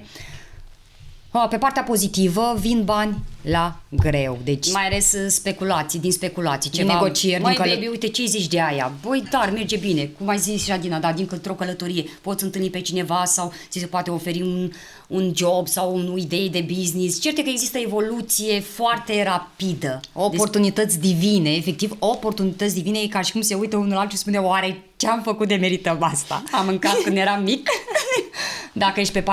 Dacă nu ești compatibil cu ziua de căsătorie în 5, în maxim 5 luni, 5 ani pierzi absolut tot, mai ales și casă și masă, adică nu vorbesc doar din banii din cont, efectiv îți vin pierderi financiare din toate punctele de vedere. Începe acea scurgere de energie emoțională, financiară și poate fie ca picătura chinezească, da, din puțin, și știi cu vorba aia, din puțin se face mult, sau deodată vine și ți-o dă un knockout, cum se spune. Exact. Ce mai e la partea negativă? Infidelitate, se înșeală în secunda 2 după ce s-au căsătorit, se înșeală în secunda 2 și, practic, nu mai este relație. Corect. Și undeva ei pot să facă un deal din ăsta. Hai, rămânem așa, dar fiecare cu viața noastră. Își pot negocia, de fapt, căsătoria în direcția asta. Când vorbim de 6, vorbim de o zi a căsătoriei, în cazul în care suntem compatibili, așa cum am spus și mai devreme. Este ziua perfectă din punctul meu de vedere, dar trebuie să fii compatibil cu această zi. e ziua în care îți Uite, mi-aduc aminte, Oana, apropo Te de rog. compatibilitatea asta și vreau să dau un exemplu să înțeleagă lumea. A apelat la mine, acum recent, cineva, mai făcuse o ședință cu mine 279 și a spus, Adina, vreau să-mi schimbi numărul de mașină. Ok, și i-am dat, persoana respectivă știa un pic din numerologie și a spus, băi, dar mi-ai dat numărul 2, de ce? Că e cel mai nasol număr la mașină, iubita. Pentru tine este compatibil, pentru că dacă la nivel general tu pe mine mai asculta, tu ai fugit de 2 ca număr la mașină, pentru că 2 de obicei atrage accidente, autorul Datorii. moral, datorii, adică tu nu ți-ai alege numărul 2 de destin, dar eu după ce am făcut 2 de analiza, mașină. 2 de mașină, dar după ce am făcut analiza personalizată a acelei persoane, eu am știut că este cel mai perfectă energie. după o perioadă revine și spune, Adina, ai avut perfectă dreptate, n-am avut încredere când mi-ai dat prima oară, dar uite, a trecut perioada asta și crede-mă, parcă am altă mașină. Să înțeleagă lumea diferența dintre general și personalizat. personal. Despre asta e vorba. Și nu întâmplător noi tot timpul spunem de partea pozitivă și partea negativă, de compatibilitate și incompatibilitate. Sunt foarte mulți, de exemplu, se mai uită la nivel general și pun o anumită cifră în casă sau fac anumite ritualuri fără să le ducă cifra până casei. la capăt sau cu cifra casei. Măi, nu pune un număr care nu știi, despre care nu știi nimic despre ele. E posibil, cu un an de zile, uite, mi-aduc aminte perfect, mă sună, uite, mi-am pus numărul ăsta și calculez. Și a pus numărul triunghiul amoros. Fac eu, uite, o să spun o chestie. De 9 ani de zile, tu de când, fără să-mi spună tipa, de când ți-ai făcut numărul ăsta și ce ai făcut, ți-ai creat energia triunghiilor amoroase. Ascultat-o. Nu mă contrazice că știu, de 9 ani de zile tu stai într-o relație, ești amantă. Așa este, de unde știi? Păi acum mă duc La să-l fel, șterg. a aplicat un remediu la nivel general. Ceea ce e la nivel general poate fi orientativ, dar poate distruge. Mai bine investești pentru un remediu, pentru programe, pentru chestii, la un specialist, sau mai bine nu mai fă nimic. Da. E clar. Mergi cu Domnul cu în Cum e? continuare, dacă Normal. nu vrei să investești în tine. Bun. La 6 avem, în momentul în care avem compatibilitate, avem energia cea mai frumoasă a cuplului, avem o familie fericită, avem o familie armonioasă, avem o familie prosperă, avem o familie de bază, din toate punctele de vedere. Deci se instalează clară energia asta a familiei și suntem direcționați către a crește noi ca familie. Da? Dacă numărul 1, de exemplu, cresc separat prin profesie, 6 le vrea să crească prin familie. Cu energia și frecvența banilor bună, etc. Dacă mergem pe partea negativă, dacă nu suntem compatibili cu energia 6 a datei de căsătorie, aici avem probleme în primul și în primul rând cu socrii, cu soacrele, adică efectiv intervin, se șubrezesc efectiv relațiile în familia de proveniență. S-a găsit soluția și cauza la problemă, gata. Asta era, mă, cu soacra și cu soacra. Asta era cifra 6, nu văd, acum s-a elucidat. Și e posibil ca familia de proveniență să fie motivul pentru care cei doi pot ajunge la o separare, la un divorț, la o pauză. La o ceartă, poate, nici măcar nu se ajunge la... Sau la o ceartă, exact. E clar că este denaturată relația. În loc să se creeze după căsătorie o armonie, se creează o distanțare emoțională, pierderi financiare, nu ne mai ajutăm financiar, nu-ți mai dau, nu mai îmi dai. Și nu mai există cinele de familie, nu mai există acea mesele mari și cu mătușa și cu socri și cu așa, efectiv e hai și noi, că atât am rămas. Așa. Sau mai bine stăm acasă, că ne facem de râs cu. Nici măcar nu ne putem preface că e ok. Exact. Ajungem la 7, în cazul în care ziua în care am semnat, tot încerc să repet, în care am semnat certificatul de căsătorie, avem cifra de destin 7 ca și zi. În cazul în care suntem compatibili, aici avem o înălțare și o magie, vine norocul peste noi și magic, efectiv magic. Totul se întâmplă magic. Și te întreb, îți pui întrebarea, e adevărat sau it's too good to be true? Prin unirea celor două destine, de fapt, se creează o aură de protecție și efectiv sunteți întotdeauna la momentul potrivit, la locul potrivit, deschidere de drumuri. E ca și cum îngerii sunt în fața voastră și vă ghidează și spun există protecție divină, ghidare divină, vin oamenii exact pentru vibe-ul meu, maturitatea relației crește foarte frumos și fiecare se învață unul pe celălalt ce e de făcut pentru următorul pas în evoluția lor. Din punctul meu de vedere, cred că asta e cea mai mișto. Dacă nu ești compatibil cu ziua de căsătorie, adică cea a 7, aici efectiv intervin concepția, adică dacă până acum când m-am căsătorit cu tine eu am crezut că tu gândești ca mine, după ce ne căsătorim e ca și cum mental parcă ne transformăm.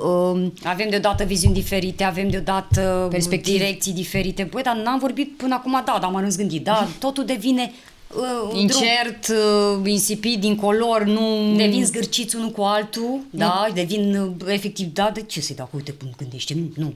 Exact, rece emoțional, foarte... Vor dormi separat, în camere separate, la foarte scurt timp după căsătorie, se întâlnesc foarte rar în dormitor, se izolează fiecare și în camera întreabă, lui. oare ce am făcut, fai, nu trebuia, oare ce am făcut? Efectiv... Și se pot îndatora financiar. 8, Oana? Pentru 8, în cazul în care avem cifra de destin 8 a zilei de căsătorie, aici avem în cazul în care avem o compatibilitate, există în primul și în primul rând salt la un alt statut social, da? Sunt mai vizibil ca statut social. La ei, de exemplu, este foarte important dacă sunt compatibili ce fac în prima zi a căsătoriei. E foarte important pentru fiecare cuplu, în funcție de ce energie ai, este foarte important să știi ce să faci în prima zi după căsătorie. E crucial e ca și cum un ritual înainte de a intra în viața în doi. Și pentru fiecare zi de căsătorie este o îndrumare energetică, sunt ritualuri care te ajută. Noi chiar am făcut pentru persoanele care apelează la noi și efectiv au spus, băi, e magic, e un ritual magic. Ulterior la 8 vor avea întotdeauna această viziune a independenței financiare și vor găsi întotdeauna sau vor discuta întotdeauna despre business-uri, de a crea business-uri împreună. În cazul în care sunt compatibili, clar, acele business-uri vor crește foarte frumos și într-un timp foarte scurt, pot crea idei de afaceri împreună și să le vândă altora, sunt foarte buni în această are ce ține de partea financiară. În aceeași măsură își pot pune lucrurile deoparte înainte de căsătorie, da? Să își... acel contract prenupțial. Se găsește foarte mult.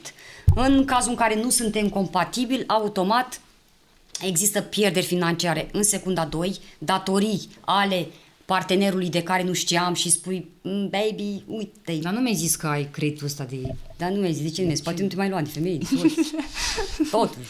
Schimbam și noi macajul, adică afli secrete financiare, ies la suprafață karmele astea financiare de care tot vorbim. Și unul dintre parteneri este obligat să achite sub o formă sau alta împreună acea datorie și se tot duc în involuție.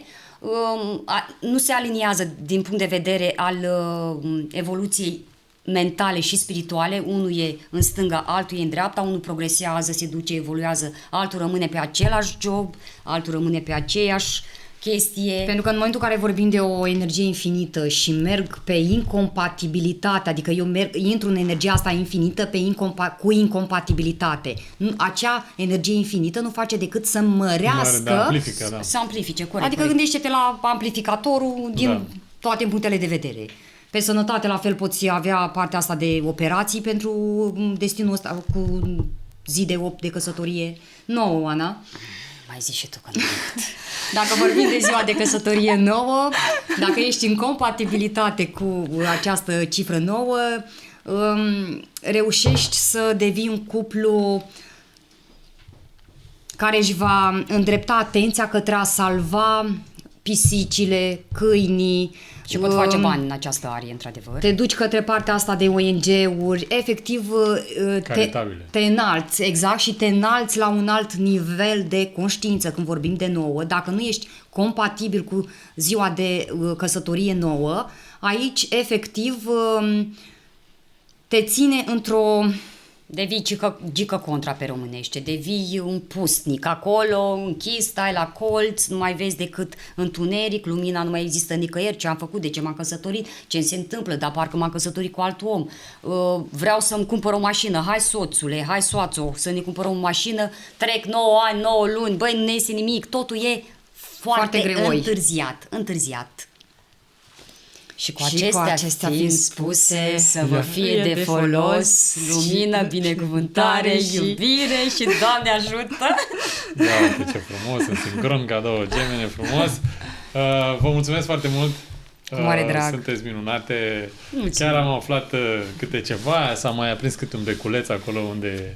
Trebuia să se aprindă, unde se cerea lumină. Da, se cerea lumină. Încă o chestie, dacă îmi permiți, Jorge. Foarte multă lume se va întreba, pentru că de fiecare dată primăm aceste întrebări și, având în vedere că n-am mai fost la tine, aș vrea să specific acest lucru. În cazul în care cei care se identifică în anumite blocaje și doresc, pentru că toată lumea spune, ok, mă identific aici, dar ce trebuie să fac? Noi avem acele programe de eliminare blocaje care le facem 1 la 1. Există feedback-uri pe Facebook-ul nostru, pe Instagram-ul nostru, în cazul în care cineva, măcar un om, de fiecare dată să noi spunem, că avem și noi emisiunea la radio, dacă un om s-a motivat, e foarte ok să înceapă... Ne simțim împlinite. Dacă vor să înceapă un proces de echilibrare cu noi, există acele programe de eliminare blocaje și ne pot suna, ne pot scrie să le explicăm. Sunt personalizate, adică pentru fiecare... Dacă îți calculezi ție, data de naștere... 1 la 1, corect. Am înțeles. Foarte bine, mă bucur că îndemnați lumea, pentru că, uneori există niște lucruri pentru care nici nu găsești explicație. Unii ne întreabă dacă facem analize. De asta, în ultima vreme, chiar spunem, facem analize 1 la 1, numero-astrologice, facem și aceste programe pentru echilibrare, eliminare, karmă. Există soluții, doar trebuie să vrei. Așa este și vă mulțumesc că sunteți deschise și că ați venit la Vorba lui Jorge. Dragii mei, știți foarte bine ce aveți de făcut. Lăsați un comentariu, dați un like, un share, un subscribe. Vă mulțumim că ați fost și la acest episod alături de noi. Numai bine, capul sus, nasul jos. Vă pup!